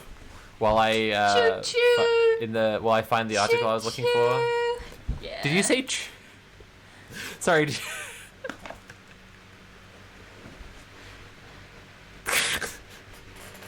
I identify as a submarine. Oh my god! Oh my god! You can't do that! You can't do that! I'm like, what are they thinking about? You're the cis one! You can't do that! You can't do that! That's not woke! That's the opposite of the... That's not woke! Oh, Jesus Christ. Oh no, all the viewers have left. No! You weren't woke enough, babe. You're gonna have to be more woke next time. Oh, fuck. Jesus Christ. Alright. I have found the article I wanted, but it's not the article we'll look at next. The article we'll look at next. 406 not acceptable? You kidding me right now? You kidding me right now? You kidding me right now? Okay, that's annoying. That voice is actually really annoying is the thing, so I'm gonna not do that. I thought it was good. The article I want to look at next, she didn't tell us the submarine's pronouns. Nat is loading a joke. It's pronouns. Its pronouns. Yeah. So just your pronouns. The article we're going to look at next is called... It's in the ideas section of The Atlantic, which I'm so excited about ideas. I might actually have to just have a browse of the ideas section. Oh, ooh, oh, those are some good ideas. Ooh, oh, okay. We might be reading some more ideas after this one. Actually, I love ideas. Okay, so next up, turning the dial of ideas from the low to the hot position, we have the revenge of the normal Republicans.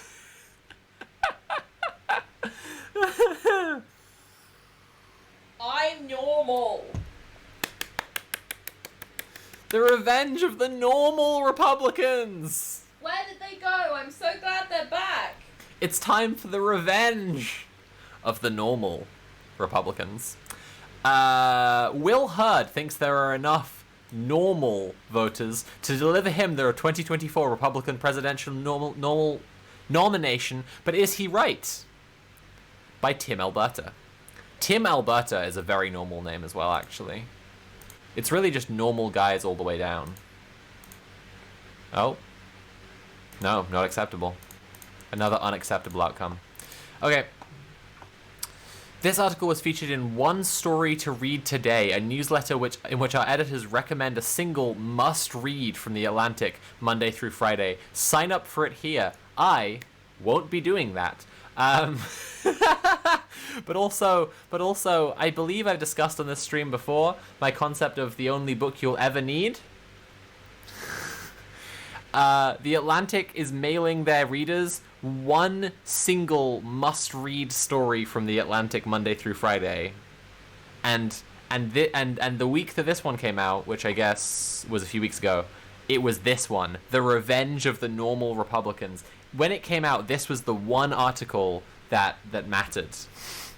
Leon DeBauer, thank you so much for the £100 tip. Can't stay, but will catch the VOD. Thanks for all the slop, Sophie. You are so welcome, Leon. Additionally, Leon!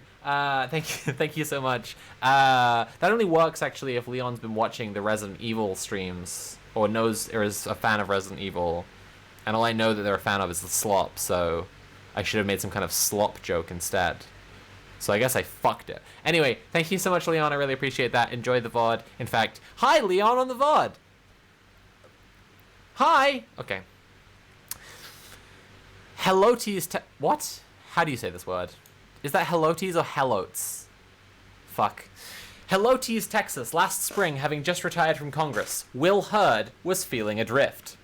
He had agreed to write a book telling his remarkable life story and diagnosing a malfunctioning political system, all while teasing out a run for presidency in 2024, but Hurd struggled with an underlying anxiety. For the first time in his adult life, the guy who'd climbed so quickly, from college class president to star CIA operative to lone black Republican in the House, didn't know his next move.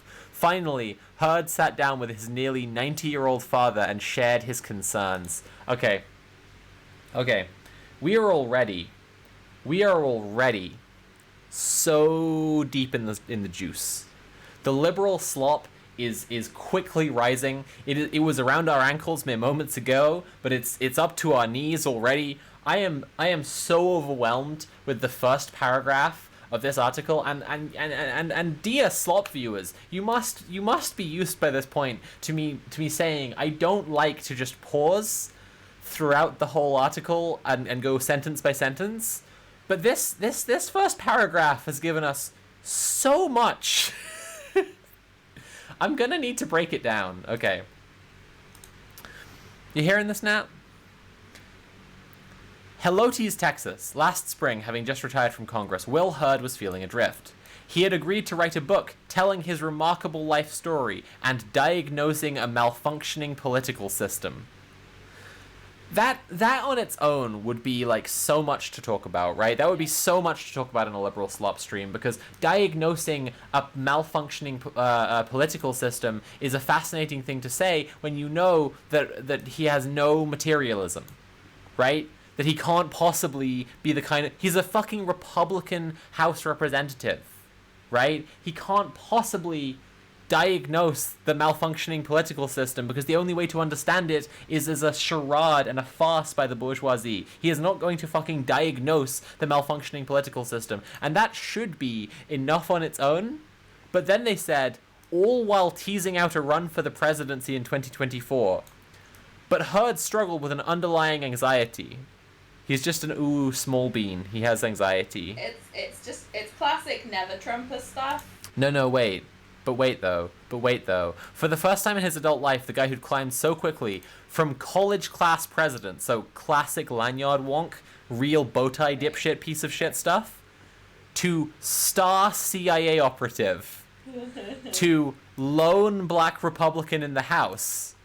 And that didn't make him think twice. That didn't make him go, oh damn, maybe I'm in a party full of racists. Didn't know his next move. Finally, Hurd sat down with his nearly 90-year-old father and shared his concerns.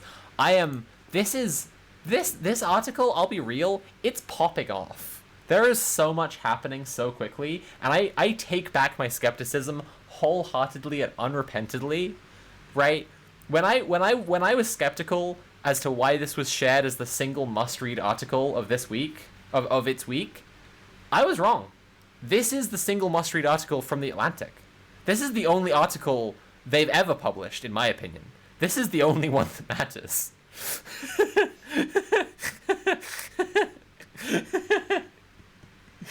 He's running for the president. He's running for president. He's writing a book. He's trying to diagnose the malfunctioning political system, but he doesn't know his next move. How? For a start, he has so many moves. He's making them right now. He is making them right now, and it's important to understand that this article is client journalism, yes. As an ad for this guy's The term is client journalism. Political campaign, and it's a classic, liberals love the... Sorry, I was just moving the microphone there and my golly fell over. Liberals Sorry, Nat, please carry on. absolutely love here's a Republican we can work with, a moderate Republican. Normal Republican. We need moderate Republicans to heal divides, bridge gaps, bring people together. And they love that shit. It's literally their favorite shit because it's what gives them the most, legitimacy and power. If only Golly had been at the Titanic ruins. She could have saved them. She nailed it. She would have... You really missed a beat not calling him a normal Republican. Normal Republican. That's literally what the article is called, The Revenge of the Normal Republicans. And it's normal implies compared to what? Yeah, compared to what? The Republican Party is the party of Fox News. It's been that way for decades. There's nothing more to say about it. Yeah. There's no normal that's acceptable. QAnon is the normal Republicans. Yeah. Trump is the normal Republicans. The moment they didn't reject him as their nominee, for all the various horrible shit he was doing, he became the normal. But the normal was already horrific. That's why he Of course. was able to become the normal, right? Of course. Trans playing with Bionicles checks off list. I was given this as a present by another trans woman. But I was also originally given this by my mum, and it was the first Bionicle I was given as a kid, and then I was given this as a present recently by someone who didn't know that. And that was very special. It was nice. Anyway, just gonna put Golly down on my desk there so she can watch over me as I do the liberal slop stream. From Holly? Who's Holly? Why? Chat's trying to guess who gave me the fucking... They just said a name. I don't even... What are you... What is this? What is this? We don't all know each other. Oh, that Holly. No, I'm kidding. Right. It's time for slop. If you're enjoying the stream, please consider paying for the stream. You can subscribe, watch here, or donate directly using command tip. I am going to get my glasses on. Hot girl shit. So I can carry on reading this article. Get your steak on. You fucked it, babe. You fucked it. Did I? You fucked it. Is that not how You it says fucked that? it. He says get your meat on. Oh, damn. Yeah. That's even better. Yeah, I know. That's why I'm saying you fucked it. The steak guy. He says he invented the modern steakhouse so folks can get their meat on. If I was going to say a complete non sequitur, I could at least say the right thing. Yeah. I think so. Damn it. All right. Was it Emily, Lily, or Zoe? Now they're just saying trans girl names. This is fucked up. This is fucked up what they're doing to me right now. The really funny bit is that it was given to me by someone who, the name she has, I know 5 people with that name. But it's none of those names. 5570 left. Good point, actually. Yeah, we're trying to hit 570 in the donations today. So if we got 5570 more in donations, we would hit that goal, and then we can just stop mid-sentence. No, I have big plans for the rest of the stream, and we are doing it. But I would appreciate if we could hit that goal by the end of there. Lorcan's figured out what the name is. Oh my god. Fanboys Transboys just put this fan art into the chat. Watching Sophie from Mars on Twitch and drew the woke submarine. That's your woke submarine.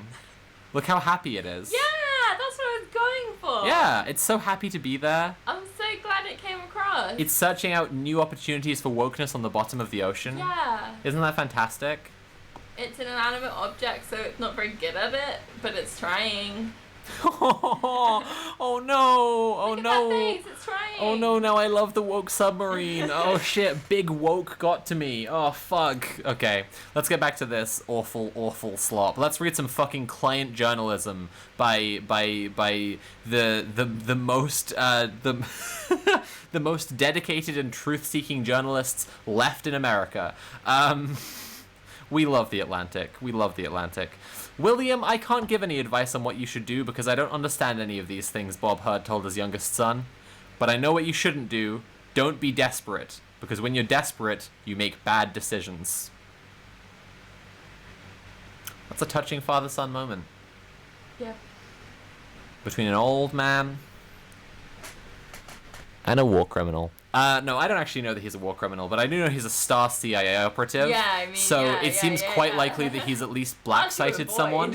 It seems quite likely he's at the very least black-sighted someone. At least some horrors but beyond human comprehension if you're a star CIA operative. I also just find the normal Republicans being led by a CIA operative very funny, because as I've been saying, I've said this so many times now, CIA morale plummeted under Trump because the reports that they wanted him to read and therefore act on, he wouldn't sign off on anything the CIA had to do because the reports were about foreign people far away, and he doesn't care about that.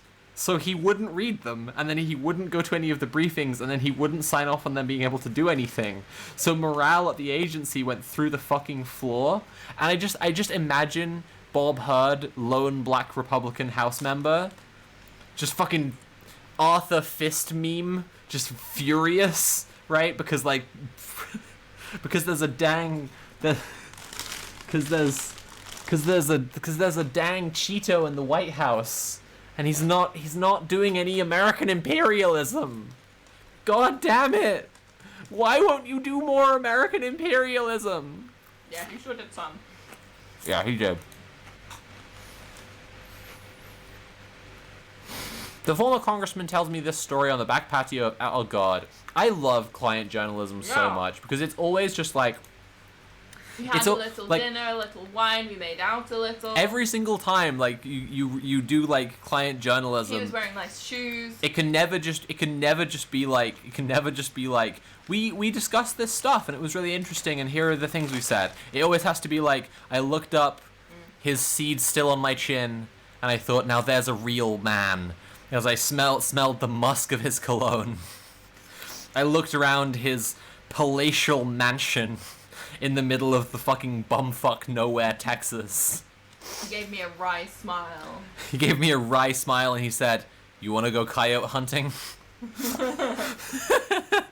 It's sickening. It's the most phenomenal kind of liberal slop. Anyway, let's get back to it.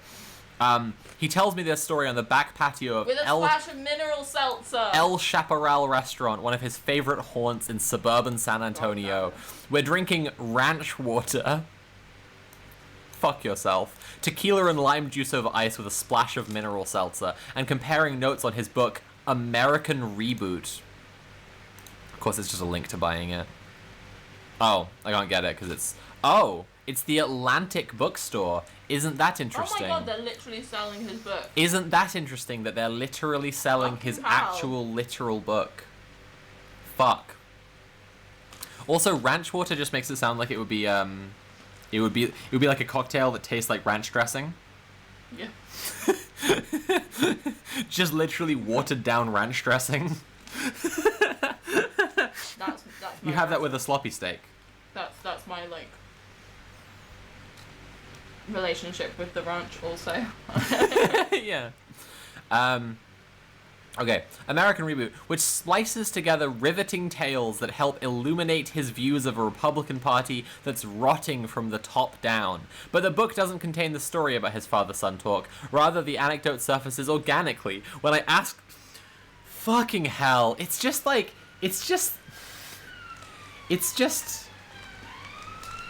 Oh my god, that's loud. Alright. It's just like... He's such a down-to-earth guy. He's just such a fucking Chad, right? Takes me the to a anecdote local- surfaces organically on the back patio of his favorite haunt in suburban San Antonio. Fuck There was yourself. nothing desperate about this meeting. He was the most chill, normal man I've ever met. Is this what you wanted to do when you were a kid? You know? Is this what you wanted I to was a do? journalist. Like when you went to university to study journalism, did you dream of one day like publicly filleting a normal Republican? Is this what you aspired to? Fucking Tim Alberta? Tim, I'm asking you personally, is this what you aspired to when you went to study journalism? This is Latte Pronto land. No, this is Dougie Jones land. This is Dougie Jones's world, and we're just living in it. I asked Kurt about his brutal indictment of the GOP and how that has changed his relationships with the likes of Kevin McCarthy and Elise Stefanik. You just made those people up. Party leaders whom he once considered close personal friends. Some of my... Sorry, I just sometimes enjoy my position as the part-time political streamer on Normal Island when I'm reading about your weird Yankee politics, and you just say names like fucking Kevin McCarthy, and I'm just like, that's not a fucking guy. An AI generated that name. Fuck you. Some of my friends, some of my former colleagues, they are desperate, Hurd tells me. They are so desperate to hold on to their positions, to hold on to their power, that they make really bad decisions. So Look, neat how that came he's back doing around. that homegrown wisdom that came up completely organically From his dad From his to dad explain to what's wrong with us. these people. Yeah, wow, I'm learning from Will Hurd's dad. Read Will Hurd Picks a Side. Oh god. Oh god. Oh, so there's an article saying that he wouldn't vote to impeach President Trump because he's a normal Republican, and that's what that means. Not making desperate decisions, just choosing whatever keeps you in power for as long as possible, clinging on by your fingertips. So they're actually trying to paint him as a down-to-earth, ranch water drinking, Who doesn't make desperate decisions. normal guy who doesn't make desperate decisions. And then they've linked an article in this article painting him as a craven fucking careerist lunatic. Awesome. Awesome. Awesome. What a normal Republican. I'm so glad the normal Republicans are getting their revenge. Will Hurd picks a side, and the side is simply staying where he is, The side is centrism. keeping his job. Is inside a side? Can I be inside? Can I stay in? Oh, God. Those bad decisions are evident when it comes to big history-forming events, such as the party's enabling of Donald Trump's assault on American democracy. Oh, like Will Hurd's enabling. Yeah, how When Will he how Will didn't Hurd vote did that. to impeach. Yeah, like how it's a scathing indictment of all Republicans for not voting to indict, and also the Democrats who didn't vote to indict. Honestly, I feel like we need to double check that article and make sure that it was saying that he didn't vote to impeach. I just did. What the hell? Shameless. Desperate, even, I would say. Craven. Even. But the bad decisions are also made subtly in response to smaller episodes every single day, often to accommodate the party's ugliest impulses. The third chapter of Hurd's book, written as an open letter to the Republican Party, guys, it's getting woke, is titled don't be an asshole, racist, misogynist, or homophobe. Yeah. Oh my god. So it's like we have a party, right, that exists to further fuck over and disenfranchise and marginalize the disenfranchised and marginalized, to keep the wretched of the earth, the teeming masses huddled at the shores of America, from ever integrating into normal American society. And making more of them. That's what the party exists for, right? And to push the Christian identity movement into ever more terrifying positions of power, so that it can just rend America in twain, just fucking fully rip apart the country, just like the Confederates wanted to do, fully allow Texas to become the fucking Heaven's Gate state, the fucking kingdom of heaven on earth, right? And that's what the party is for. That's literally what the party is for. And then here we have some fantastic ideology going on, some real wonderful, like, sleight of hand, right? Some real incredible sleight of hand, where they are saying, because you're a liberal, right? You watching this, you reading this article, you're a fucking lib, right? So you, of course, agree with statements like, don't be an asshole, racist, misogynist, or homophobe. And so when you hear him say things like that, you're like, well, that's a normal guy. Finally, a normal guy is a Republican. And so it would seem to make sense that he is both normal and a Republican.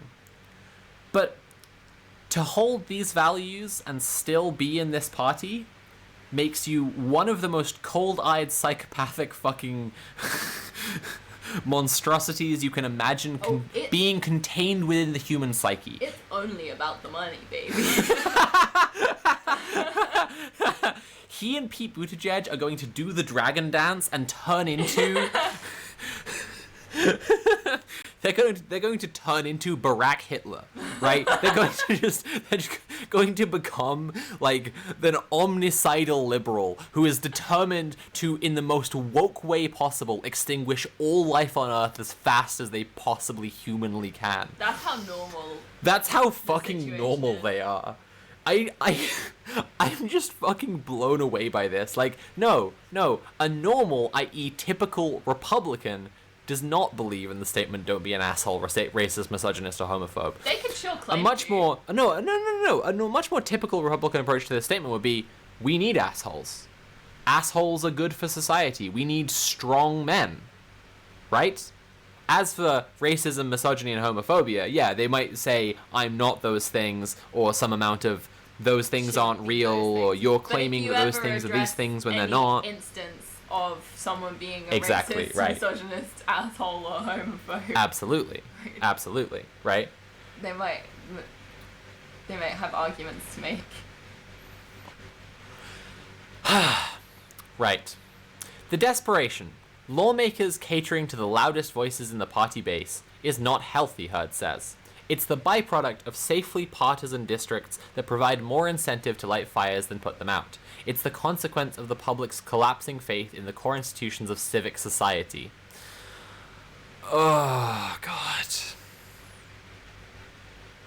Wow. All right. Which invites national politicians to weaponize disputes that should be addressed at the local level. It's the expression of a country in decline, a country convinced that its existential concerns are not Chinese sabotage and Russian disinformation. Oh, we forgot to put the fucking article on screen. A country convinced that its existential concerns are not Chinese sabotage and Russian disinformation, but face masks in public and vaccines for a virus. Oh god.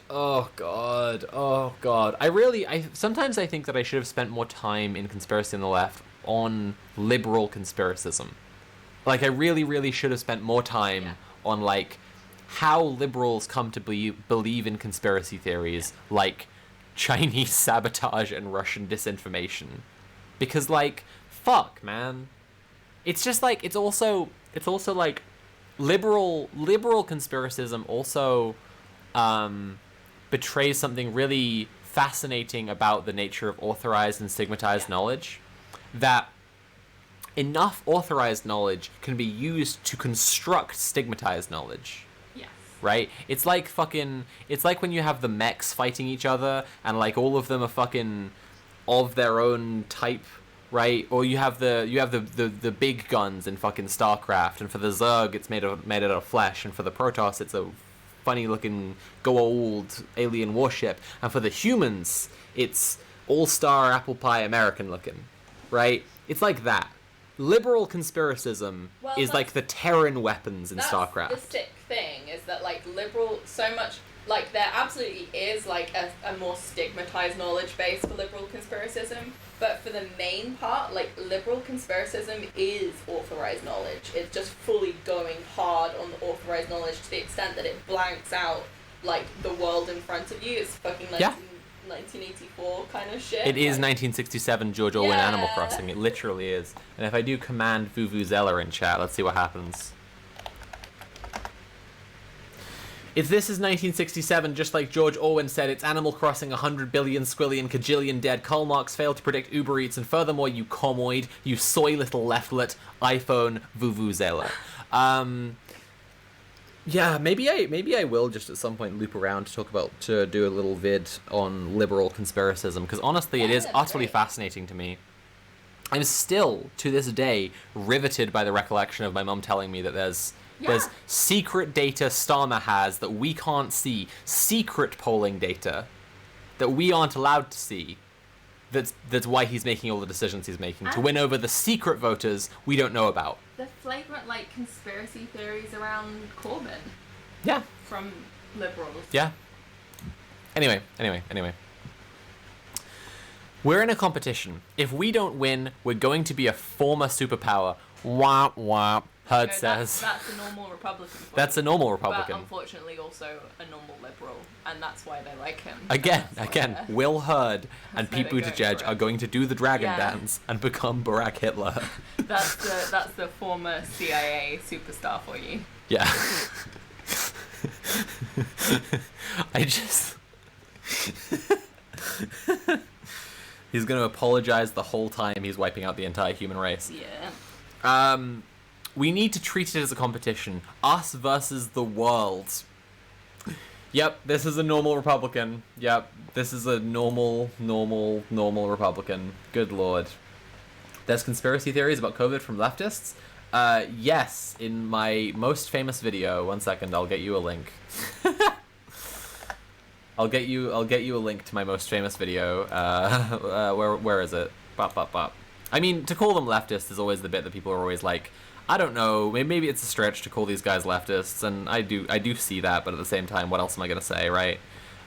They identify themselves as communists. There you go.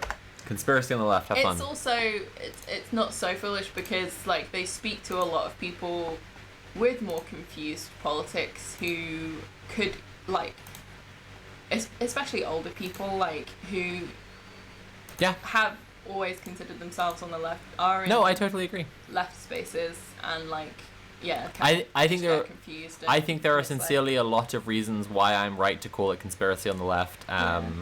But, like, it is the thing that people complain about the most. And it's the milieu that they're addressing, right? It is. It is the milieu. You see their talking points and shit pop up in unexpected places, and you see grey zone stuff shared. I quite frequently see grey zone stuff shared in, like, by kind of more unsuspecting leftists who don't.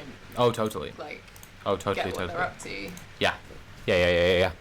People who don't think. I mean, this is the it. other thing is I've also considered doing a follow-up video about grey zone specifically, just because grey zone so exhausting, are such like awful piece of shit. Yeah, you get a lot of shit for it. Yeah. Sadly.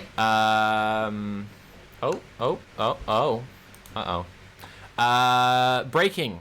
Titan sub debris field. Parts of missing subs cover found, expert says. So, rip. Rest in pieces. Jesus. Yeah. Seems like they're probably dead. Okay, cool. Good to know. Right, back to this normal Republican. We need to treat it as a competition. Us versus the world. awesome, but we can't because our politics are so messed up.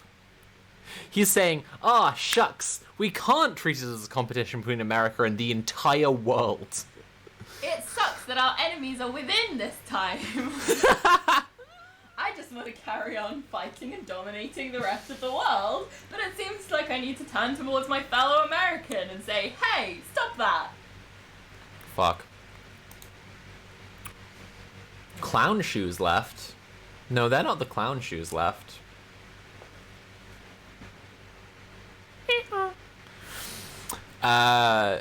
Listen, it's really essential to get this. I will sincere post for a second. You can't deal with someone like Morpin who takes himself so seriously and genuinely thinks that he's the reincarnation of Vladimir Ilyich. But less Jewish, and he'll say that a lot. You can't deal with him by just saying he's silly. You have to point out his silliness by being silly yourself. This is why he freaked the fuck out about me doing a Pinko stream about him. Like, he was fucked up by it. He really, like, lost his shit. Anyway, Hurd's book is notable for many reasons. His personal and professional journeys are legitimately compelling, but most of all for its rebuke, I read that word as rebuke, of America's proportionality problem. Drawing on his diverse experiences from chasing down intelligence overseas. Oh, he's definitely used advanced interrogation methods. That rules. Okay. Oh, okay. To parsing classified documents in Congress, to working with groundbreaking tech companies today. This man is a psychopath. He and Pete Buttigieg definitely kick dogs to death together for fun. He for sure has had dinner with Mark Zuckerberg. Yes. 100%. Yes. He is definitely banned from Mark Zuckerberg's house after he out-threw him in the Roman spear throwing competition. Hurd argues that we are woefully unprepared for what is coming our way. Quantum computing has the potential to break every form of encryption that guards our money and secrets. Artificial intelligence could cut the service-based workforce in half every 2 years. Biomedical advances will force questions about the ethics of rewiring our brains and halting the degradation of human cells. In the meantime, China will continue its siege of the American economy, swiping our intellectual property, snatching up our real estate, sabotaging our investments, while Russia will intensify its decades-old campaign to delegitimize our systems of government and turn Americans against one another. Yeah, I think that liberal conspiracism might be something I have to actually address, because this is insane. This is actually, like, gibberish. This is concerning. Like, Tim Alberta, can you smell burning toast? Like, this is fucked. This is really bad. Quantum computing is going to break encryption. Artificial intelligence is going to cut the service-based workforce in half. When will the Republican Party focus on the real priorities? Also, like, that's not the shit he would be doing. No, of course not. In government, that's not the shit he'd be focusing on. He'd be focusing on tax breaks for those tech companies he's hanging out with. His subtext is plain enough. To confront these challenges, Hurd's colleagues in the Republican Party might need to rethink their fixation on transgender athletes and critical race theory. Yeah, it's a losing strat. Well, it's like, here's the part where I need to pause and talk about ideology again for a second, because there's a part here where viewers of this stream might be pulled in, right? And getting pulled in to electoral politics is... Russiagate in general seems like an obvious example of liberal conspiracism. It was so fucking widespread. Yeah, that would be probably my biggest example. It's always been one of my biggest examples. When I've been talking to liberals about conspiracy on the left, I've brought up Russiagate as the example that even they will acknowledge is a conspiracy theory, even if they believe in it. Taking some true things, creating pure fiction, and blaming everything wrong that you see in front of you on an external party. I just want to deal with a thing here. Yeah. Getting drawn into electoral politics is the fundamental trap. Wasting your energy in any way, right? Unless it's this, right? This is to understand. This is to dissect. This is to understand how the liberal media wastes everyone's time, right? But to be authentically emotionally invested and to get drawn in, that's the fucking trap, right? So please understand, when we're talking about this idea of the normal Republican, we need to think about what they would think would be a normal Democrat. So if they're saying the Republican Party might need to rethink their fixation on transgender athletes and critical race theory, us as a bunch of woke cormoid leftwits, right, we're all going, yeah, that's great. I love that. They should definitely stop being mean to trans people. They should definitely get less racist. Yeah, okay, maybe I like Will Hurd. They will turn around to the Democrats. They will say, you need to purge anyone who has ever shown support for Medicare for all. I'm just trying to drive this home for Americans, right? Medicare for all would be their equivalent to transphobia and racism. They would be like, you cannot even approach Medicare for all. Stop talking about it. This is how we coalition build. This is how we come back into the center, right? And then the center can be ruled with an iron fist by Barack Hitler. If Will Hurd could run for president with Pete Buttigieg as his vice president, on the ticket specifically that it's a Republican and a Democrat forming a center coalition, get a landslide majority and then rule the entire world in a new surge of American imperialism, right? Aaron Sorkin comes himself to death, right? That's the vision here that The Atlantic is selling. Don't be drawn in. Don't be fucking drawn in. This is the woman in the red dress, okay? Look again. It's a fucking agent about to shoot you in the god fucking right between the eyes. Okay. Literally a CIA agent. It's literally a CIA agent. He doesn't want them to not be racist and not be transphobic because he cares about anything. He doesn't care about anything. They take your soul out when you apply to the CIA.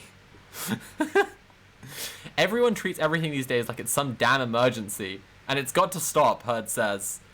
Let's go back to brunch. There are some really important, we're going to be dealing with issues that are so complicated and so life-altering that they make the stuff we're dealing with right now look like tickle fights. I mean, I agree with that statement. Climate change. Yeah. Hurd proposes a wholesale reorientation of our politics. Oh, good. Oh, yay. Towards artificial intelligence and quantum computing. Away from the dopamine-inducing cultural conflicts of the day and toward the generational trials that will shape American life in the 21st century. To pull it off... Is America gonna have like an unbroken record past like 2030 of only presidents who have like committed war crimes before they were in office, served as a Navy SEAL or served as a CIA operative? Is that what's gonna happen? Like it's the fucking hard times need tough spank daddies or whatever, like whatever conservative stuff people say. Like both the Democrat and Republican running will have a confirmed child body count of over 4,000, like every single time. They all need to be dead-eyed CIA psychopaths in order to even qualify for office. They need to simultaneously be like Patrick Bateman with a license to kill, and also be espousing that we should come together in the center to hold hands and suck and fuck and bring about a new wave of American imperialism and normal politics. Those are the two qualifiers for being in office past 2030. If Climate Leviathan gets a fucking steroid shot, that will literally be what happens to American politics. Is that they will normalize towards the center. You will have nothing but CIA operatives, and all of them will be Barack Hitler. All of them will be fusions of Will Hurd and Pete Buttigieg every single time. Oh my god. Is this liberal return? Yeah, it kind of is. Anyway, everyone, if you're enjoying the stream, please consider paying for the stream. You can subscribe or cheer or donate directly using command tip. I really want to reach 570 by the end of the stream. We're at 514 right now. I see this as quite achievable. That would be nice. And we've still got one kind of main feature to get to before the end, so we got a little while. Also, if you have a Prime subscription and you have a Twitch account, you can link your Prime account to your Twitch account. You can give me one Prime sub for free. Doesn't cost you any money. I get real money. That's pretty cool, in my opinion. So consider it. Odin Thavok just subscribed with Prime, for example. Right. To pull it off, he says, we'll need both a groundswell of reasonable people reclaiming the political discourse from absolutists and ideologues. Yep. Did anyone watch the fucking... MRM has tipped £47.07, which takes us up to $5.61 already. Thank you so much. That's awesome. No message. Did anyone watch The Falcon and the Winter Soldier? Right, like the thing is, liberals have been pushing in like mainstream liberal propaganda for a while now that like the problem is there are ideologues. Like the problem is that there are absolutists. They explicitly talked for ages about how the problem with the group that they were combating in Falcon and the Winter Soldier, who were basically Antifa, was that they were absolutists. They said, like, the problem here is they're absolutists. They see everything in black and white. And that's exactly how, like, older people talk to younger people about, like, wanting to stop climate change. Yeah. And innovative, unifying leadership at the highest levels of government. Yes, the dragon dance. Yeah. Yes. Technocrats, bring back. They're going to do a Kamehameha. Technocrats. No personalities allowed. They're going to hit Trump with a spirit bomb that'll send him to jail forever, and everyone will clap, and then politics will be normal again. You remember back when politics was normal. You remember when both sides of American presidential debates were entirely grey and bland, and neither of them was racist, and neither of them was pushing the Christian identity movement, right? You remember how politics used to be before it got bad because of Trump, right? I don't really remember that existing. Kind of interesting how that never existed, but this is the liberal prelapsarian fantasy, right? Kind of interesting. Okay. I mean, this might honestly be the fundamental liberal conspiracy theory in the way that most conspiracism drives towards the idea that we, the conspiracy believers, are the people who should be in charge, but there's some kind of corruption that's leading to us not being, right? And it's the Jews 9 out of 10 times. 9 out of 11 times. Liberals, right, believe that politics would be a normal, reasonable conversation between two men both called Gary who shake hands as they wear plaid grey suits and then give each other a little kiss, but only out of respect and tradition, not homosexuality. And then they sign a bill that says we're executing everyone with less than $12 in their pocket. They bought their own ideology about what politics was supposed to be, which is this neoliberal, technocratic, managerial hellscape where no one needs to have any opinions because the right thing is already mapped out and it's on the computer and it's in books and we already know what to do. Right. And that never existed in the first place. That was just their excuse for taking advantage of and exploiting and decimating masses and masses of people and destroying our bodies and environment. Absolutely. Death in a Lovely Italian says, do they fuck out of tradition? No, but they must explore each other's bodies, otherwise consensus hasn't been reached. Hurd knows that these two conditions are codependent. A leader can't emerge without a move. Oh my goodness. Thasmandar, thank you for the £10 and saying you are enjoyable background noise while I was reading my comic. And Leofee has said, has tipped £8.60 and says, have the money I almost spent on a microtransaction mobile game just now. By the way, it's Leofee, just how you pronounce the IE in your name. Oh, Leofee. Okay, cool. Good to know. A leader can't emerge without a movement. Oh god, I hope there's a movement of normal people. Yeah, that's I'm not kidding about this, guys. Like Alarm Clock America. I know I can be incredibly deadpan. And I know I am still ultimately saying this for like comedic aims. Like ultimately I do oh Christ. Sorry.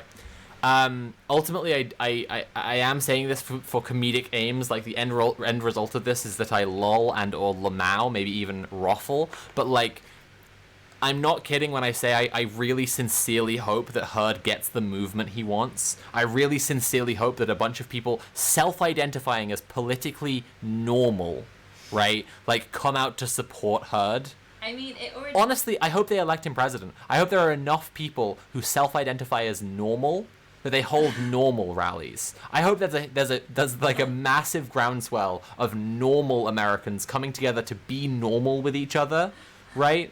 The Republicans can bring the cold beers and the grill, right? And the Democrats can bring the Soy. Fucking Democrats have nothing to offer, you know. It's like even like the straw man Democrat is just like not a person you want to be around. Democrats like bring the latte pronto. that's the thing. Like if they're both being normal, like the Republican sets aside the nasty things, right? That's still a fun guy to be around, right? He's like a trucker and he likes to go ice fishing and he grills, right? And the Democrat sets aside the things that make him like extra Democrat, and then he's just like, what, a Marvel fan? I don't want to be around that guy. Okay, a leader can't emerge without a movement, and a movement manifests only with the inspiration of a leader. That's not true. That's just literally not true. That's just literally entirely not true. Those liberals aren't going to invent class analysis, but God love them, it's not going to stop them trying. This is like the never Trumper guys, right? Like, who were the Republicans who were against Trump. What they want is change UK. Yeah. True. Yeah. True. But change US. Yeah. They want to get in that chussy. Right. Barack Hitler has just tipped £5, so thank you so much, God. Barack Hitler. I really appreciate that. Also, Pillbug Hug has tipped £10 and said, "Wow, this stuff is awful. Thanks for these streams, though. Trans rights."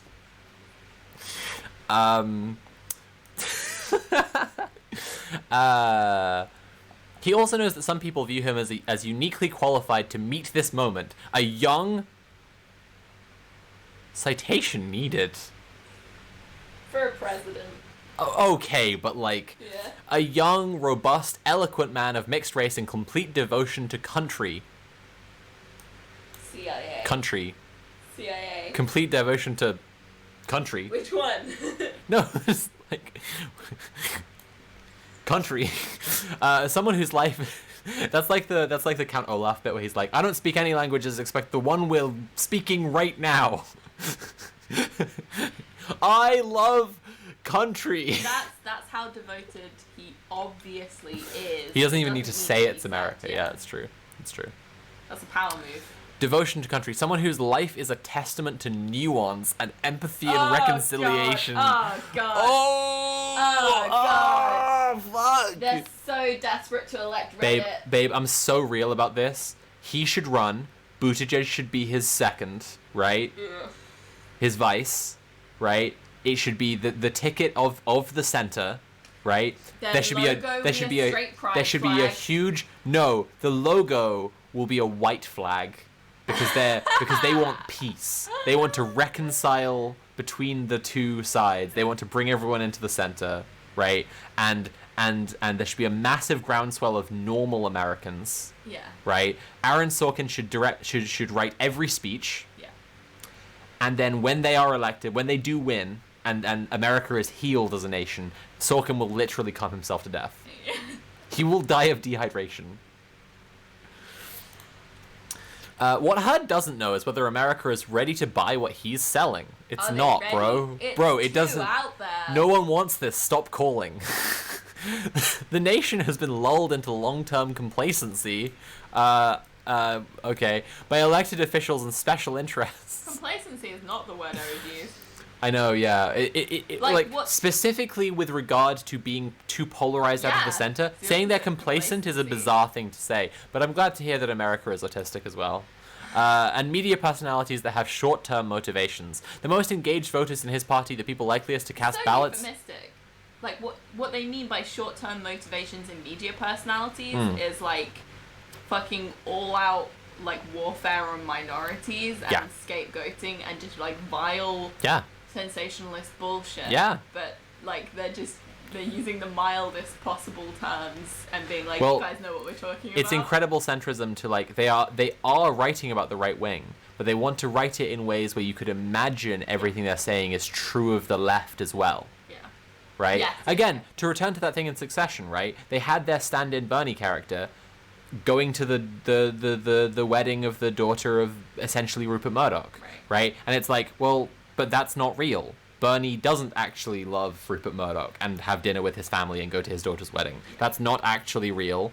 And as much as you could make an argument in favor of like not putting too much faith in any one politician, you've literally taken a guy who is like some kind of socialist and you've just like written a stand-in character for literally that guy and pretended that he's completely corrupted by capitalism in a way that he's not.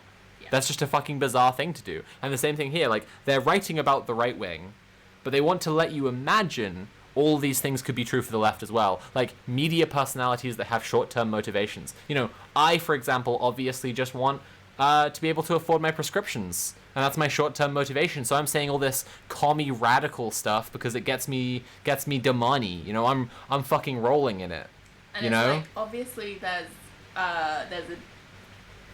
a benefit to, like, sensationalism in some sense and short-term motivations for the Democrats as well. It's not like they're not guilty of these things. No, but what's but what's on the a completely different level? We know what we're actually talking about. What the fuck is the like short-term greedy populist exciting stuff that a Democrat would say? Just like gross like 24 news hour like cycle bullshit.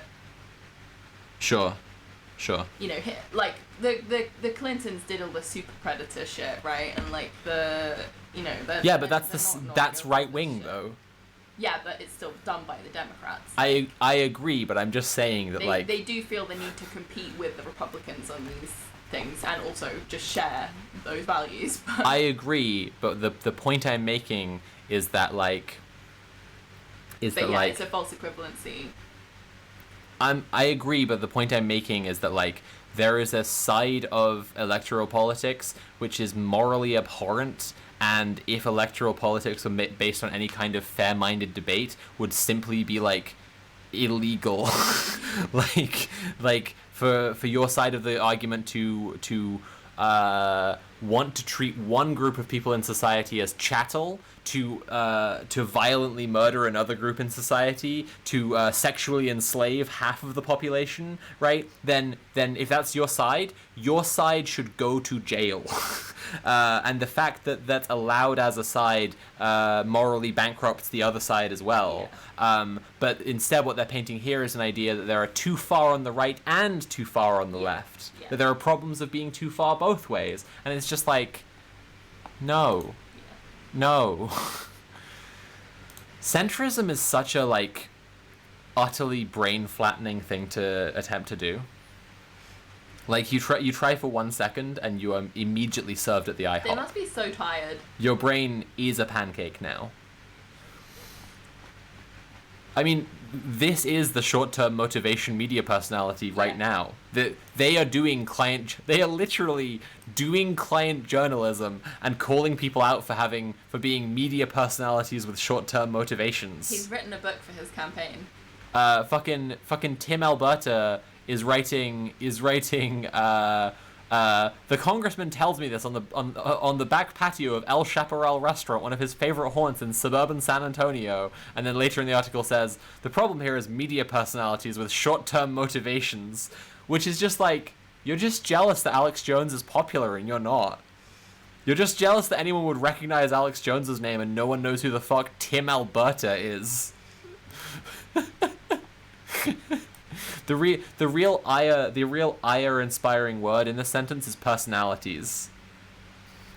Tim Alberta, who is definitely a fucking tulpa waiting for a human soul to inhabit his body, is furious that not that they are driven by short-term motivations, not that they are making money, not that they're affecting politics badly, because he wants to do all those things and is doing them all right now. He's angry that they're personalities.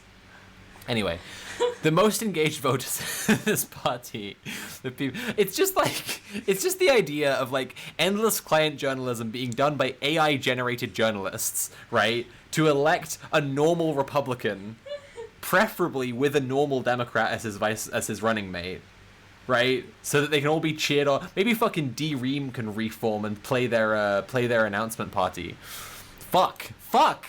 I'm getting worked up about this one. I was actually saying this to Nat last a couple of nights ago, and I just wanna say it to the stream because I think you guys will appreciate this. Sometimes we're reading through articles that are about trans kids or whatever, and you all in chat, and I see this in the comments on the VOD as well, are getting absolutely irate, and I'm keeping a pretty cool head about it. And a lot of the reason for that is a lot of the same reason that now we're reading something that, like, you all do not care about. Like, you all are finding this utterly tedious, and I know, and I'll carry on subjecting you to it anyway. And I'm getting livid. And the reason is that, like, I know and care deeply about some middle-class liberals, and when I'm reading the, like, more overtly bigoted stuff that has really easy to expose lies in it, like the trans kids stuff, I don't imagine them being fooled, or I imagine them being fooled, and then if I talk to them about it, I'd be like, well, that's not true, and I can show you, and it would be easy. When I read this stuff, I imagine them being fooled so easily. Yeah. And being fooled in such a persistent and long-term way that they would be like, I think maybe you know, it's gonna sound crazy, but maybe we need like a Republican to. Have you heard of Will Hurd? And like, I want to reach in my own neck and just pull all my organs out. Like, this is why I get so fucking mad reading this stuff. And I know it's like, it makes me seem completely perverse that we read stuff that's like utterly vile, and I don't care. Like, I seemingly don't care, but it's because I feel equipped to deal with it. And then we read stuff like this, and it's just like, it's just the fucking sickness of this thing without mind, memory, or center. This faceless monstrosity, right? This uncaring system, right? That will just generate fucking people like Will Hurd and journalists like Tim Alberta, right? The gruel being churned out that we're expected to eat up. Like, literally Nancy Pelosi saying we need a strong Republican Party.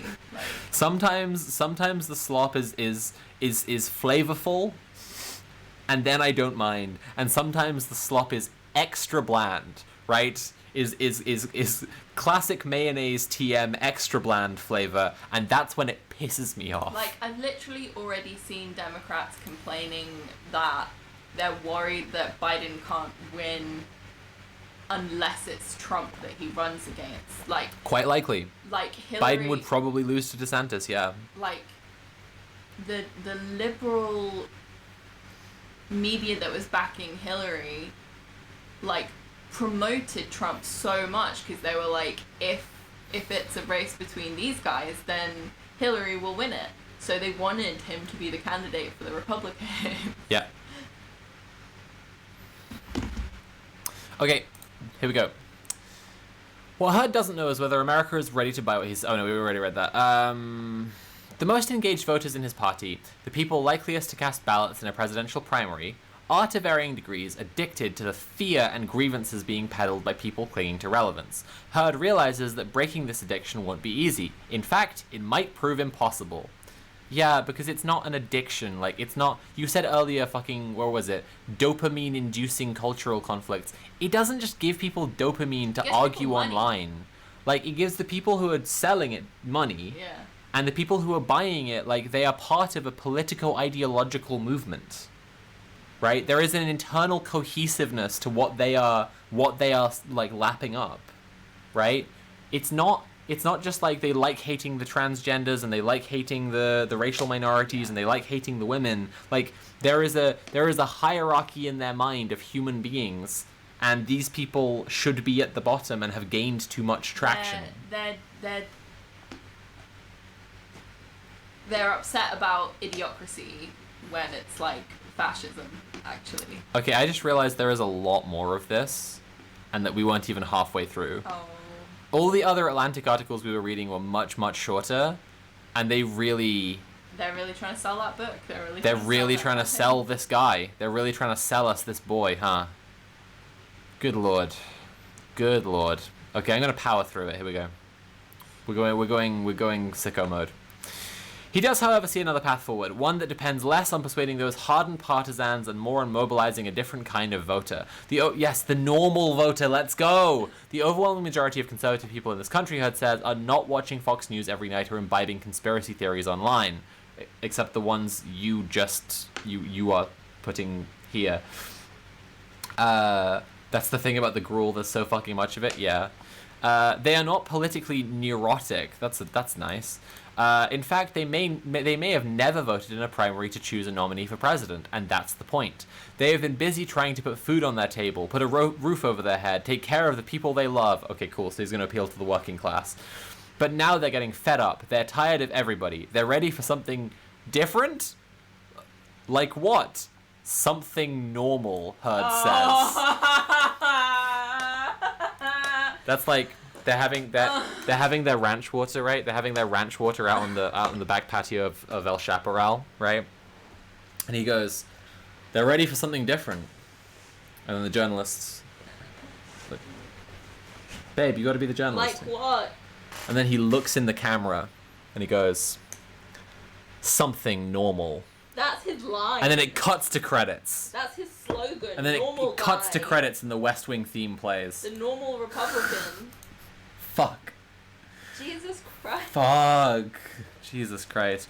Every politician has an origin story, but I've never listened to one as telling and infuriating as Will Hurd's. In 2008, the young CIA operative was stationed in Afghanistan. Oh boy! Jesus. He had been an unlikely recruit to the agency, having majored in computer science at Texas A&M. Hurd once dreamed of making a fortune in the tech world, but serendipitous encounters with CIA veterans on the A&M faculty had transformed his curiosities, and That's literally the most likely sequence of events. Why were they on those What? campuses? To I'm a catch white- guys like him. I'm a white man in my 30s and I'm starting a podcast? This is so kooky of me. No way! That's literally all the circumstances that exist. He's so normal. He's so goddamn normal. But serendipitous encounters with CIA veterans on the A&M faculty had transformed his curiosities. On the faculty, and several years where they're recruiting. into the war on terror, Hurd had emerged as a vital asset in the Middle East. After a bombing near the CIA compound, Hurd was tasked with briefing a group of lawmakers from the House Intelligence Committee who happened to be visiting Afghanistan. When he began to explain the nature of the local rivalries between Sunni and Shia factions in the region, one of the congressmen interrupted. He asked Hurd what the difference was between a Sunni and a Shia. Hurd thought it was a joke. He waited for the punchline, but it never came. The congressman's expression made it apparent that he, as well as the others in the room, did not understand the basic distinctions at the heart of this war zone. Here were federal lawmakers, members of the Intelligence Committee, who could not be bothered to understand the place they were sending trillions of dollars to fund wars in which young Americans would fight and die. Oh no, young Americans would fight and die. Oh no. And then he quit Oh, it's not supposed to happen to Americans. And then he quit because he realized that his orders were coming from people who could not give a shit about the place where he was killing people or allowing people to die. The episode confirmed Hurd's worst suspicions about American politics, that they were lazy, ignorant, and selfish. Some of the members of Congress that he spoke to that day, he writes in his book, grumbled that the briefing was keeping them from shopping for local rugs. Awesome. Awesome. Awesome. This guy is going to put us all in camps. I'm actually becoming quite scared of this guy because he is actually going to like try to appeal to the working class. He's trying to do this like, look, the American politicians are bourgeois. He's trying to like they want to go shop for rugs and they don't even understand the distinction in the thing they're talking about. There's not a single politician that doesn't do that. And he's doing it in the exact same way that they all do. But they don't have a long as hell client journalism piece about them in the Atlantic. They'll do at some point. They don't have the spine to look directly in the camera and say something normal. It's risky, but I'm normal. It's risky, but it just might work. Hurd was so enraged that he decided to quit the CIA, move home, and run for Congress. Okay. The I respect workhorse that you reputation... They got you. They fucking got you. You just said you respect this fucking tulpa. The workhorse reputation Hurd earned on Capitol Hill is best viewed through this prism. The endless weekend drives through the loneliest corners of his district. The obsession with basic constituent services. Okay, he didn't just run for Congress. He decided he was going to become president. This guy's a freak. That's why he's got this article. Yeah. That's why he wrote his book. No, I know. I'm just saying, like, he didn't president. decide he was going to help people by being a local representative. Yeah. He decided in that moment he was going to be president. Yeah. The determination to gain expertise on every issue before him, the reflex to ignore partisan squabbling and pass legislation on a bipartisan basis. It also explains Hurd's impatience with far-right and far left Yeah, that'd be partisans who hail from safe districts. Sorry, could the Atlantic please give me a full list of all far left politicians currently in elected office in American politics? I would really like to see which politicians in American politics are far left. I would really, really like that. Thank you. Safe districts where no meaningful work is required to win re-election every 2 years. And who, in between social media feuds and cable news speeches, disparage people like him as languid moderates. The moderates are the ones who behave the same way regardless of whether their party is in power or not. The moderates are critical to crafting and passing legislation that actually gets signed into law. The moderates are the ones who work the hardest, Hurd writes in his book. And we are the ones who get shit done. Extremists do the most bitching and get the least accomplished. So, if he wasn't in power as a Republican, Can you... Like, this is the guy who voted against impeaching Yes. Trump before. Yes. Is that consistent? There was nothing about power influencing his decision there? Yeah, if He you'd just- asked him in 2008 if he would vote to impeach a president who did all the things that Trump did, He just sincerely thought, no, Trump isn't a crime guy who does crimes. no, there's so much more. There's so much more, I though. think you got the gist. There's so much more. Hurd says that watching the January 6th assault on the Capitol just 3 days after his retirement from Congress felt like he was watching a sequel to 9/11. 9/11 2, if you will.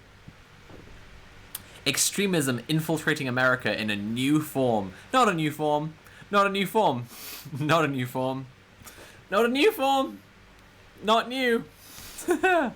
Oh, Christ. Okay. Hang on a second. Hurd was dumbfounded. He believed that Trump deserved to be impeached. Not just for inciting violence at the Capitol, but also for his recorded phone call with Georgia Secretary of State, in which the president asked a top election official to falsify ballots. Well, that's not how he voted, though. Hurd says these circumstances differ from Trump's first impeachment. Which he agonized over and ultimately voted against, because... Praxiscast, thank you so much for rating. Nah, we're done. We're done with this. Nah. Okay, cool. That's the book. Oh. What we learned from autism's first child? What the fuck are you... What does that even mean? The woman who bought a mountain for God. Oh, wow. This is the ideas section of the Atlantic. I'm scared. Chris Christie, Christie, a liberal liberal hero. hero? Mm-hmm. Doesn't literally everyone hate that guy? The feminists insisting that women are built differently. Oh, and he's gonna be An gender emerging fluid. strand of Yeah, there we feminism go, there we zeroes in on the go. differences between male and female bodies. Oh, it's Helen Lewis. It's Okay. literally Helen Lewis. Yeah. Come on. There's your explanation. Fuck. The Atlantic is such a fucking vile rag. Okay, cool. There is a never-ending source of liberal slop in the Atlantic, it seems. So if you're enjoying the stream, please consider paying for the stream. You can subscribe or cheer or donate directly using Command Tip. It's becoming very clear to me that I will be doing more Atlantic liberal slop streams specifically. But I actually was sent a video. I was actually sent a video by a patron who watched my stream where I was talking about wokeness being the political label of standpoint epistemology. And they found two American Christian conservatives talking about standpoint epistemology and how it leads to critical race theory. So, to finish off this stream today, we're going to watch that video. Would you like to come in on this? I think I'm gonna hang back. Yeah? You're just going to stay there and occasionally be a little head in the corner? Yeah. Uh-huh. Well, you have to yell into the microphone then. Okay. Because there's the fan running as well. You're very quiet. Yeah. Okay. yeah, last thing for today, we're going to watch a video from, what's it called? The Center for Biblical Unity. And yes, this is me as a big channel bullying a small channel. They only have 8,500 subscribers. But you know what? Sometimes bullying is good. It's only 7 minutes long. I'm probably going to be pausing a lot throughout it. This is going to be infuriating, is my prediction. It's basically just a Zoom call between these two Bible bashers. Yeah, I watched a little bit of it earlier. I thought it was a good candidate for the liberal slop stream. Admittedly, it is not liberal slop, but it does reinforce my point about wokeness being standpoint epistemology, because even the conservatives agree with me about it. Even the ones using woke as an insult agree about what woke is. Okay, and then we will wrap up and I'll raid into someone, and then we'll have to do some Atlantic slop again next time. Cool. If you're enjoying the stream, please consider paying for the stream. You can subscribe or cheer or donate directly using command tip. Let's go. It's almost like another level of knowledge. Like, because I'm a black woman, I have a knowledge regarding racism that you are unable to access. So I automatically can know when racism is happening.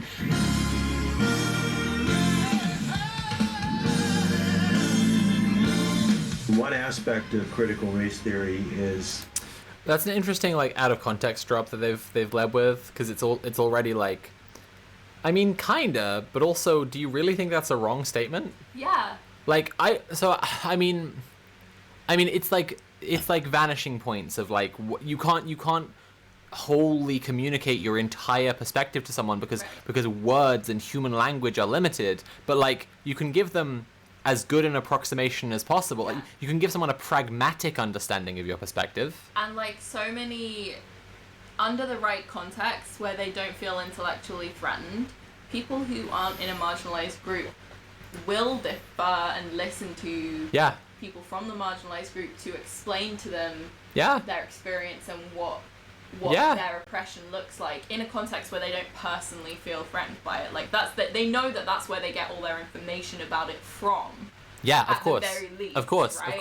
And so it's really like contrarian bullshit. If just reestablishing like dominance, like intellectual dominance is the purpose. Really. If black people didn't like inherently know about anti-black racism that they experience every day, where would we know about it from? Yeah. Standpoint epistemology, I touch on it in the book, but for any ideology, for any worldview, you have to ask, why do you believe it? Why do you think it's true? What are your reasons for taking it to be objectively true? So epistemology simply is the theory of knowledge, how we come to know what we claim we know, the sources for knowledge, the tests for knowledge, and so on. What? We claim we know simply reasons for... You have to ask, why do you believe it? Why do you think it's true? What are your reasons for taking it to be objectively true? So epistemology simply is the theory of knowledge, how we come to know what we claim we know, the sources for knowledge, the tests for knowledge, and so on. And I understand knowledge to be justified true belief. So the belief has to correspond with reality, that's what truth is, and then the belief has to have some evidence or some reason backing it up. You are on a channel called the Center for Biblical Unity. Okay. It's very interesting to start with, like, I believe that, like, knowledge is only knowledge if you... Okay, I'm going in circles already, because like maybe he recognizes his faith as faith and wouldn't call it knowledge. Yeah, it's real. Unless Or maybe not. Unless the Bible is evidence, I don't know. Really, the support in many ways for critical race theory. Critical race theory, in a nutshell, is the idea that we need to divide society by race. The race is the most important category of anyone's identity. That's not true. And in America today, the white race is responsible for just about all the problems of people of color. And typically what people mean by that is is African Americans and Latinos. Hello, H. Jorturth. Yes, we are socialists here. Are you? Asians are not really included, although they have color too. They're not white. Wait, whoa, what? This is he's fully gone for the model minority. Jesus bullshit Christ, accommodations, yeah. They're not As racists really included, frequently although they have color too. They're not white, but typically the way this plays out is it's a neo-Marxist view, and instead of making Yes. flat, it's already become so difficult. But it's like this could be a good test of the liberal slopstream to some degree, and how we've been doing with chat, depending on how the video goes, because like it's an object is cast in two colors, right? And there are these two colored shadows on either side. And liberals and conservatives aren't looking at two utterly different things, no matter how much it might seem like they are, right? When they start talking about like postmodern neo-Marxism, you're like, okay, you come entirely unmoored from reality. But they are looking at the same object. It's just that they aren't looking at the object. They're looking at the shadow, and liberals are looking at the other shadow, and we need to see the object itself, right? the determinative category. But it's also like, what does he, what do any of these people mean by neo-Marxist? Just like... Race becomes the determinative category for understanding oppression and who is oppressed and why they are oppressed. So standpoint epistemology fits into this by saying that those who have been oppressed and marginalized have the definitive viewpoint on what has happened to them. Oh god, these cuts betraying that like he talked even fucking slower than this in the original. Like there were big enough gaps here that they felt like it was worth cutting them out fully. Yeah. Jesus. But it's not as simple as standpoint epistemology means that every person of a marginalized group is an expert on the form of oppression that they face generally. No, exactly. And has a full, complete picture of it. But obviously every person of a marginalized group does have a perspective on that oppression that they could only gain through being a member of that group. Yeah, absolutely. Like it's that someone is able to develop group consciousness if they're in that group. Right. That's the that's the basic claim of standpoint epistemology. Can develop group consciousness. Yes. That develops a standpoint epistemology that of how things work in general. Yeah. That can only come from the kind of collective experience of that marginalization. Right. And that gives them a view onto how things work generally that other people need to learn in order to understand how the system functions. Yeah, and group consciousness is a fairly measurable thing. I'm not going to get right into like empiricism, but like, you can see when when a group has no group consciousness, and then you can see when it has group consciousness. Like, this isn't entirely nebulous and woo-woo and wishy-washy, is it? It's like, it's, again, like, there's not... They're treating this far too individualistically, for one, already. So this qualifies people who... They always treat it completely individualistically, and they always treat it as if it's a simply an argument of, like,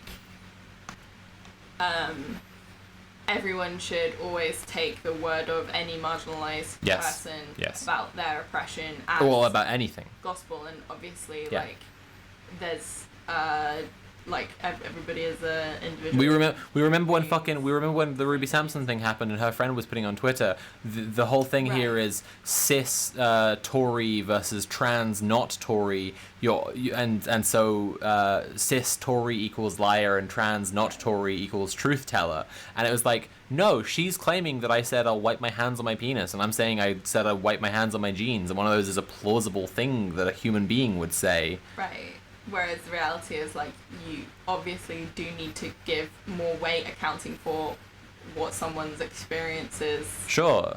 Like, they are gonna know, they're likely to know better, and have to recognize your, like, blind spots that you don't... Well, there's also, like, I think that there's something in, say, if we're just talking about like believing people and listening to them, right? Like there's something in, say, Rashomon, which like, you know, was concocted as the story to be like, how can we possibly know who to believe? And like, you know, there's like a woman there who's pretty horribly treated. Right. I would tend to believe her story, mostly how she tells it. No human is infallible, so maybe some things aren't right.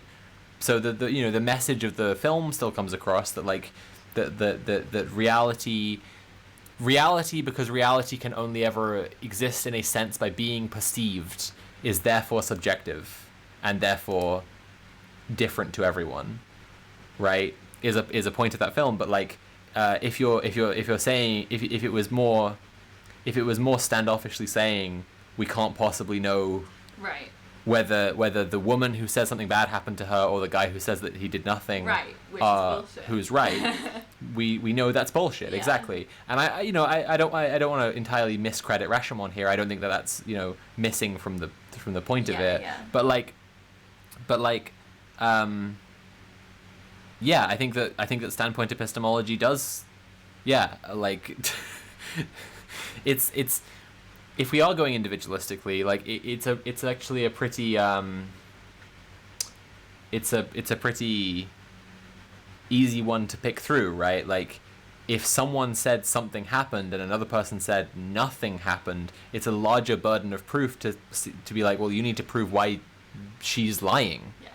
Because in her version of events, there is implicitly contained a reason why you would lie and say nothing happened. But there is nothing implicitly contained in your version of events, i.e. nothing happened, that she would lie about. Yeah. But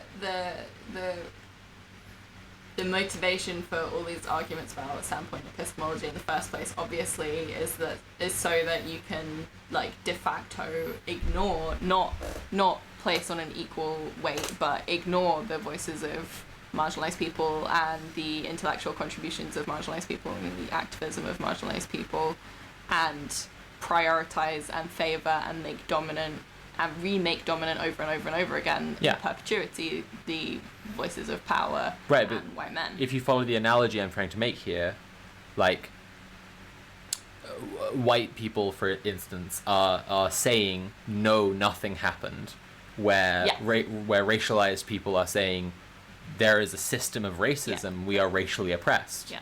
And there is contained within that an implicit reason why their description of their experiences would be denied. Yeah. But there is no implicit reason why they would lie in describing their racial oppression. Yeah. And that's, you know, that's standpoint epistemology. Yeah. Oh.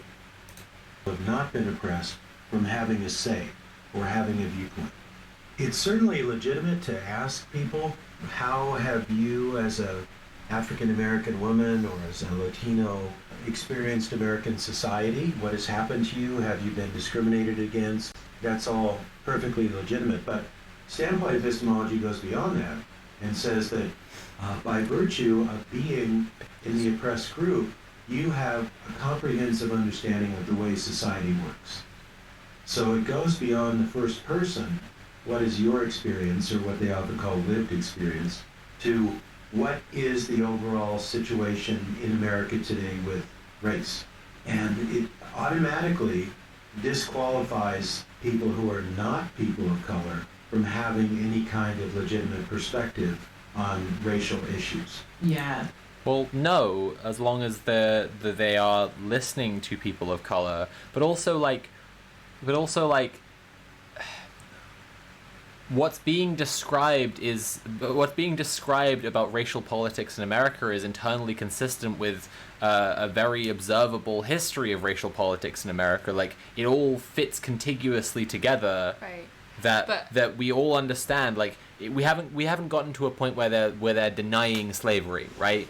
Like in some senses there is soft denial, but like, you know, there is no one outright saying no, black people were just here and they were never slaves, right? So like we understand that there was slavery, that there was Jim Crow, that there was a civil rights movement, that there was ghettoization, redlining, gerrymandering, that there is a resurgent white supremacist movement now that, you know, never really went away but has gained new strength. Like all of these pieces like fit together over the last 300 years or so perfectly fine. Like there's nothing like, and so if someone were to be challenging that, who 99 times out of 100 is going to be a white person, like they're just in conflict with, like, for one, just the historical record.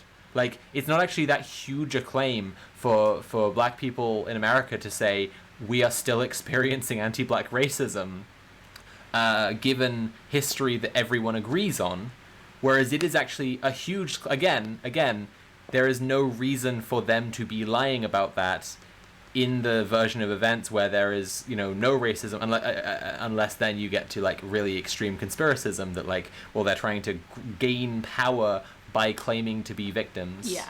So he did a really smarmy, like, rhetorical switcheroo. Yeah. Where he kind of acknowledged what we were saying before, which is the kind of normal, like, fairly, like, normal instinct to recognize that someone with, like, a marginalized identity or just a different experience to you is gonna know shit about their life that you don't. And sorry, one moment, someone's getting confused in chat. Conservatoid's dad just said, does anyone really argue that slavery didn't exist in the US? I mean, ordinary, reasonable people. No one does, and that was what I was saying. I'm not saying anyone's saying that. I'm trying to talk about what historical facts are agreed upon, even by the most crank people. Please go on. Like, he covered what is already the fairly, like, normal position, which obviously still gets thrown out the window, like, with frequency when people actually start relaying the details of their experiences. Yeah. But the fairly normal human instinct is, like, if someone has experiences that you don't share, you will take it for granted that they know about those experiences and know more about those experiences than you would, because you don't share those experiences. Yeah. And then he, like, extrapolated this idea of standpoint epistemology is about saying that one individual must have a comprehensive knowledge of the system, and it's not. It's about saying that that from that collective identity comes a more comprehensive understanding of the system that oppresses them. Yeah. And so it's not one person's lived experience that gives them a full understanding of the system. It's that person's experience, like, in combination with, like, communal knowledge. Yeah. And so he's, again, by trying to reduce it down to an individualistic basis, is trying to, like, make it sound foolish when he's actually just lying about what it is, and also taking for granted the kind of the normals, like, yeah. I would say yes and no, because I think that there is a really worthwhile individual as metonym for a larger population thing going on when you're discussing perspectives, since we have individual perspectives, and then those individual perspectives make up larger perspectives. And so, like, I don't think that he's being quite so slippery in doing that. I do agree that it's kind of the end result. I just wanted to say that, like, I think that if... Babe, I'm just, like... No, I did... I just wanted to say, like, if a Vulcan ship came down, Spock gets out, he's like, hey, I'm Vulcan, we're basically hyper-autistic, and, like, I never lie. We'd be like, hey, cool, tell us all about the planet Vulcan. Yeah. And if Spock, instead of coming down on a ship, right, became visible, and he said, hey, I'm Vulcan, we're basically hyper-autistic, and I'm actually also immortal, and I've just been wandering the Earth, invisible to you this whole time, we'd beat him to death, because, like, these fucking people, like, they don't want, he says this thing at the start about, like, truth, that it has to have evidence, and it has to be, and that's how we get knowledge, is a relationship to reality. But, like, the idea of an objective observer would be anathema to this guy instantly. Mm-hmm. like the idea of someone who could actually like recall the events perfectly, you know, like the grain in Black Mirror. Right, exactly, right. Like the removal of subjectivity is, I think, a big part of what's really troubling to these people about standpoint epistemology, because it's in the out of context drop at the start of the clip, right? She's like, it's like an ultimate knowledge that you can't access, and so you just have to listen to me, and so like philosophically, I think their kind of terror comes out of the idea that there is a knowledge and it is accessible, but it's only accessible through fallible humans. Yeah, they only want to deal with systems of knowledge as if they are just single opinions originating from individuals that don't even necessarily reflect on the character of those individuals. Like they really want to deal with like it's the ultimate like Reddit guy kind of approach, where it's like if you bring in any context to any conversation ever to explain an opinion, that's an ad hominem. So Reddit guy is interesting, right? Because like remember that thing when I put like a drawing that I did on Reddit, and someone was like, where did you get this? Because they couldn't believe that I had a skill that I had practiced that they liked the outcome of, that I, just another user of Reddit, did better than them, and you know, like I produced it and they enjoyed it, and they really wouldn't believe it. And I think that like that's again like something good that we would like being relayed through a subjective, fallible human experience and perspective is like the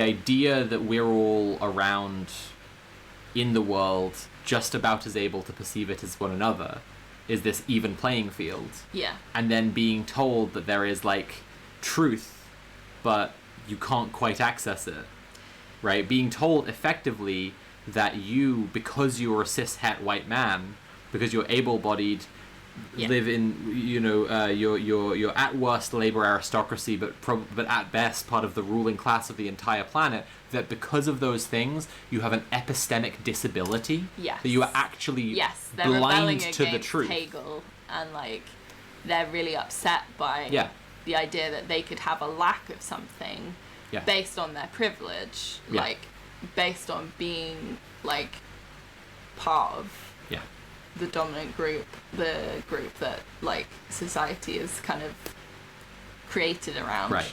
Yeah. Were the master and the master-slave dialectic to were the master a rational and sapient being when he realizes that the slave is, you know, doesn't need him and is closer to pure and divine truth than he is, he would weep and he would relinquish his position as master. But if he's a fallible human being, then instead he'll probably try to arm himself faster than the slave can. They'd rather they want to imagine that everything's, you know, color blindness, whatever. They want to imagine that gender blindness. They want to imagine that everything is an even playing field, even as they maintain through their dominant epistemologies the unevenness of that playing field. Yeah. Okay. That's it. Yeah. It's almost like another level of knowledge. Like, because I'm a black woman, I have a knowledge regarding racism that you are unable to access. So I automatically can know when racism is happening. Something like microaggressions, for example. A microaggression is something that would happen to a person of color that does not happen to a white person. It also is something that I know when it will happen, but you may not necessarily know, not because you haven't experienced racism, or, well, technically you wouldn't be able to experience racism, you could experience prejudice, but because of the standpoint that I sit in, my social location. My social location gives me a specific knowledge that some people cannot access. Is that correct? Yeah, that's it, definitely. And it's true in one way and not true in another way. So It's true in terms of your autobiographical I'm really fascinated to see the way that he says this is true. experiences. So when our cities were aflame in the riots of 2020, Oh, I called up incredible. several African American Fucking friends incredible. of mine and just asked them about their experiences of being black men in American society, because obviously Black I don't man. have that experience. And it's interesting, I asked about the police, and I asked one friend, do you think you've ever been pulled over by the police just because you were black, because they suspected that something might be wrong? And one of my friends said, yes, definitely. The other one said, I don't think that's ever happened to me. And, both had been black all their lives and were about the same age.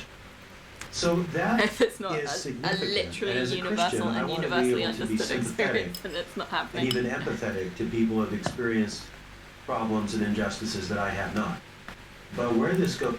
See, here we have the beginning of the deviation, right? The light cast onto the object from two sides, because we've just said what we believe standpoint epistemology to be, Yeah. essentially that people in a group can form group consciousness, Yeah. right?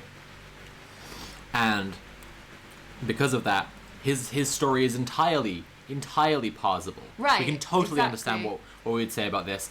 The two friends, right? The two friends of his, were they to come together and be in the process of constructing group consciousness together, Yeah. right? Like it would be possible for them. Again, it wouldn't necessarily happen, but this is all we're saying, is that it's possible for the one of them to say to the other, I've been pulled over because I'm black. The other one to say, yeah, I think I've actually had experiences of racism as well. For them to ponder over their things together, and then with more black people to ponder over and gain consciousness of their... And with writing and movements and activism. Right, absolutely. Like, he's trying to reject it, like this is what I was trying to say earlier, he's trying to reject it by painting it in really absolute terms, Right. in suggesting that people are supposed to believe and treat people as if the entirety of that group consciousness is automatically, like that's the word that she used, right, is automatically and necessarily downloaded into you. Yeah, they're present Yeah. in every member of rather than everyone had, like, as he already acknowledged, like everyone has their own personal experiences, and then they develop group consciousness collectively. They develop that standpoint epistemology, they share it, and not it doesn't mean that everybody has a complete absolute understanding purely on the basis of their identity or even like life's experience, right? Yeah. Like he's just trying to reject it by painting it as far more like absolute and complete and like black and white than anybody to suggests. to my invisible Vulcan again, right? It's like, were Spock to have like witnessed some things that he wanted to like point out, right? Then he would be able to when he becomes visible and starts talking to people. Were he just in the wrong place at the wrong time and just didn't see the stuff happen, he would simply have no commentary on it. You know? But if he were to be like, whenever people go to the toilet, they always piss themselves a little bit, but you all seemingly collectively forget, right? Then everyone would be like, no, that's not true. But he would be like, I can't lie and have been invisible. I know this is true. And then they would need to start attacking his character. Clearly you are lying about lying, and you are lying to us about the P thing. You know? Was wrong is on the level of formal epistemology. So if knowledge is justified true belief, we need adequate justification to have knowledge. So if we're dealing with matters of racial injustice and race relations, we need to know a lot of things. We need to know history, what happened in slavery in the United States, and how much does slavery still affect the African American community. That's And a it's the historical, group empirical, understanding. economic question. It's the collective like development of an understanding of history and how it relates today that and people filling in their personal lived experiences and their communal shared experiences that develops that standpoint. epistemology. This is why it's an epistemology, not like a personal outlook, like a personal individual perspective. Like, so it's completely like trivially like silly way of rejecting it, because he's kind of just clearly refusing to understand what standpoint epistemology actually refers to, like, at all.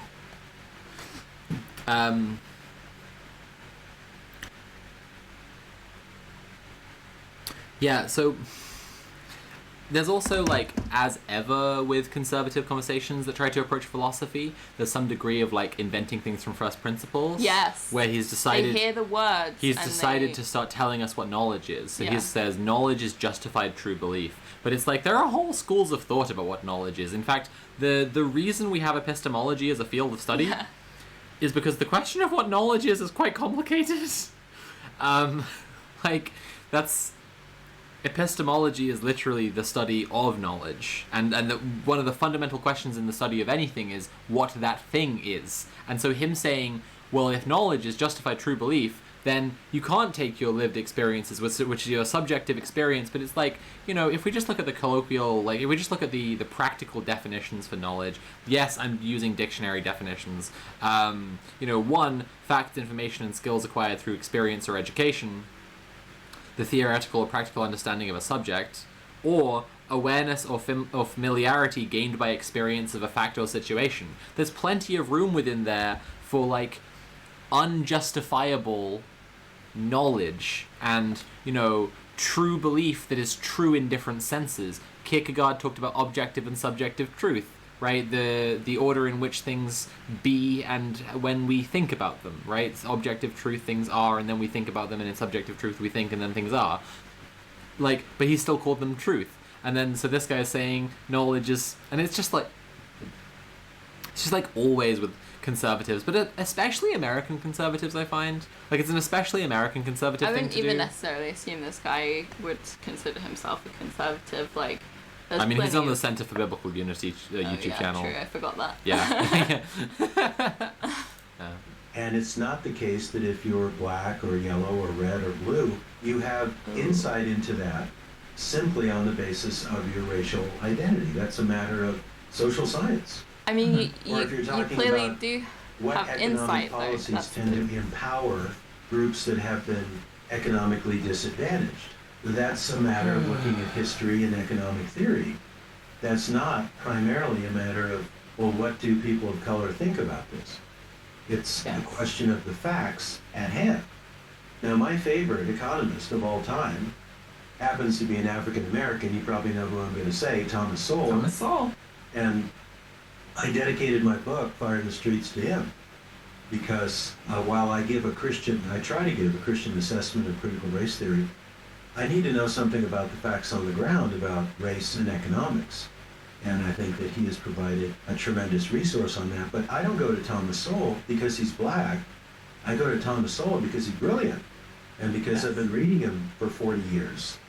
And he has really informed my understanding of wealth and poverty and race and economic development and so on. So it's like standpoint epistemology takes a true insight and then inflates it into something that really leads us astray.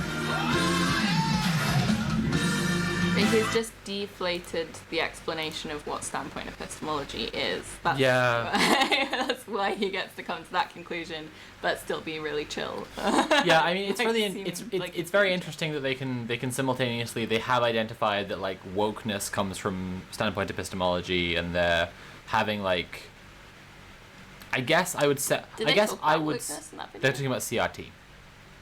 Yeah, sure. And I guess I would... They weren't really saying anything to defend or refute CRT in that video, so they were very clearly against it.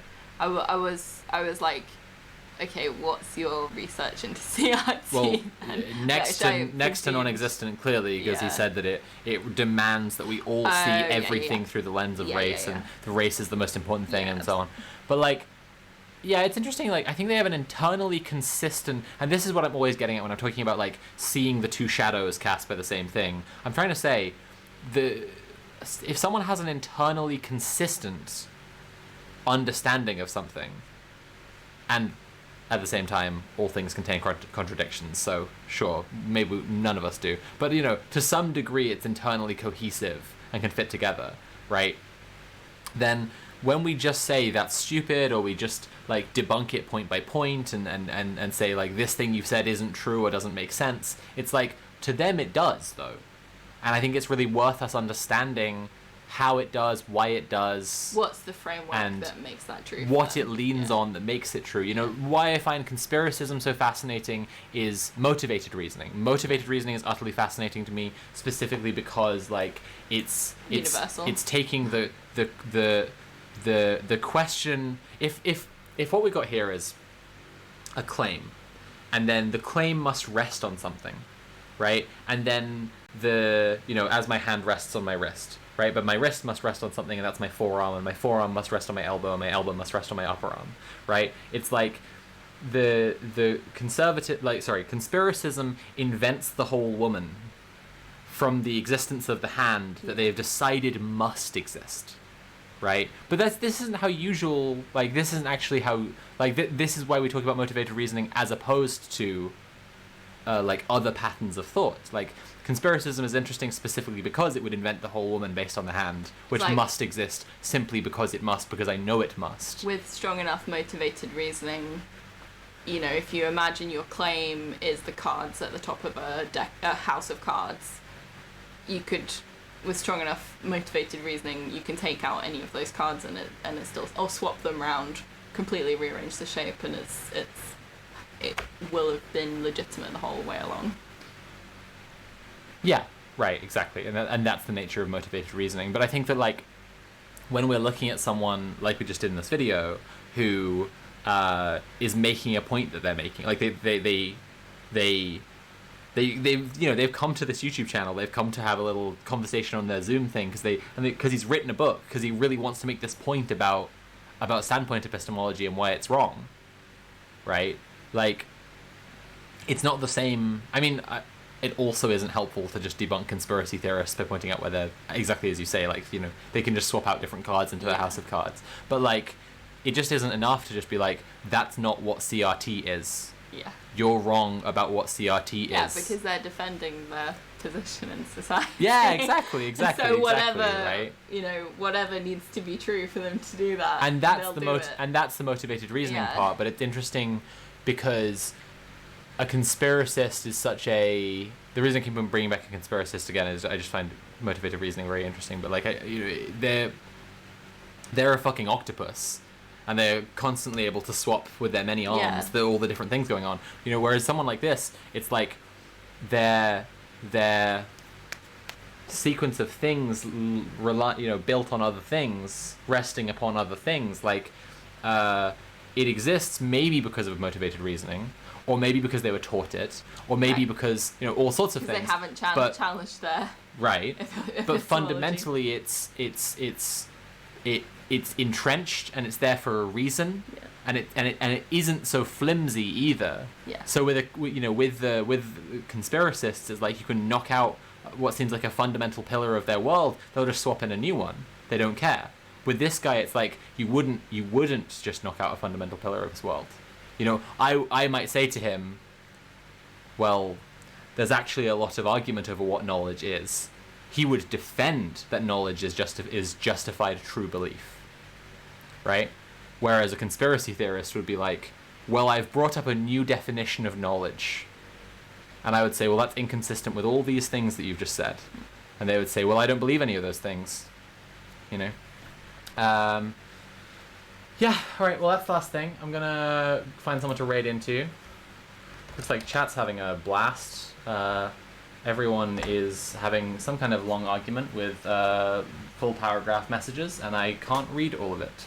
But Conservatoid's dad is a very new chatter, who also is called Conservatoid's dad. So,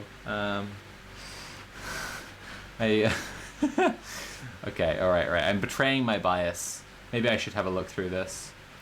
Young Black Economist said that, I'm not sure what the that's true was to though, but right-wingers will say what Sowell says is so true that all of the evil institutions are against him, so therefore why he doesn't have many publications, all the journals in the world unite against, yeah. Appealing to his lack of academic integrity doesn't settle well. I actually don't know Sowell, but it was interesting to see Tale of Twin Rabbit. Hey, Tale of Twin Rabbit, lovely to have you here. I'm just about to wrap up, unfortunately, but it's always nice to have you around. Yeah, I don't know Sowell, but as soon as he was like, you know who I'm gonna say, and she was like, Sowell, and he was like, Sowell, I was like, okay, this guy is some kind of crank.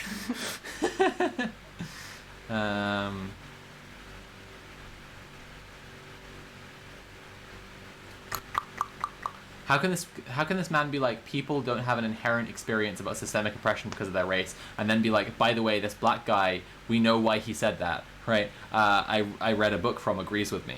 Right, absolutely. Like, it's also just like an implicit logic. Like, people absolutely understand that people of color understand racism better than white people. This is why conservatives tokenize marginalized people, like, constantly.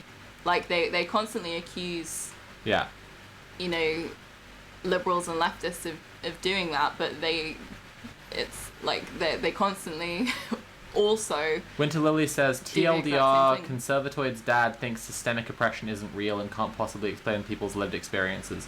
Well, that would be a really silly thing to think. So, Conservatoid's dad, do you think that?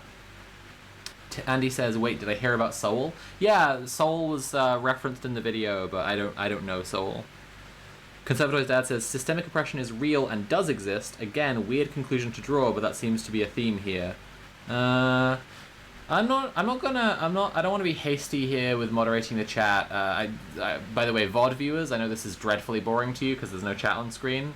I don't know that there'll be anything different before the end of the stream. I'm just trying to unpick a thing that's happened here. Guys, I don't want to be hasty here when it could be that you're all just misunderstanding each other. Conservatoid's dad is a new chatter, so there is an issue of trust, but it could go both ways. You see what I'm saying? I'm not going to read all these long paragraphs. If someone could explain to me better without strawmanning anyone or portraying anyone in a way that they feel is unfair, that would help. Okay, the start of the thread is, except that denying the existence of systemic racism/oppression is not also a denial of a person's individual experience. Well,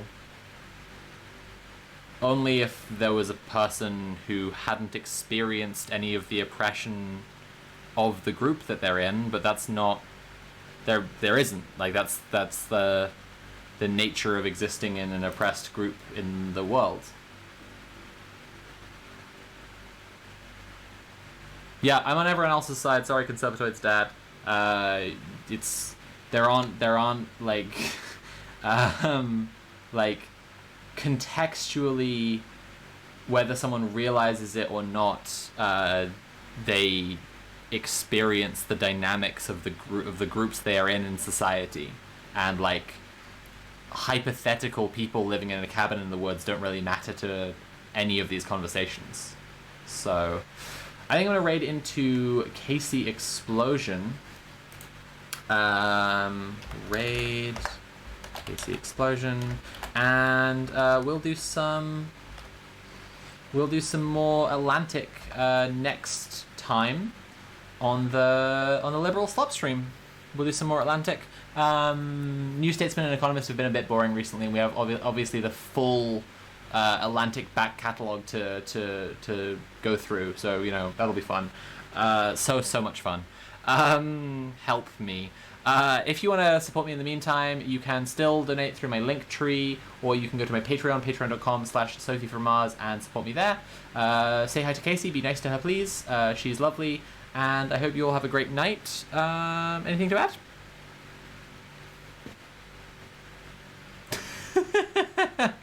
Okay, good night everyone. Bye!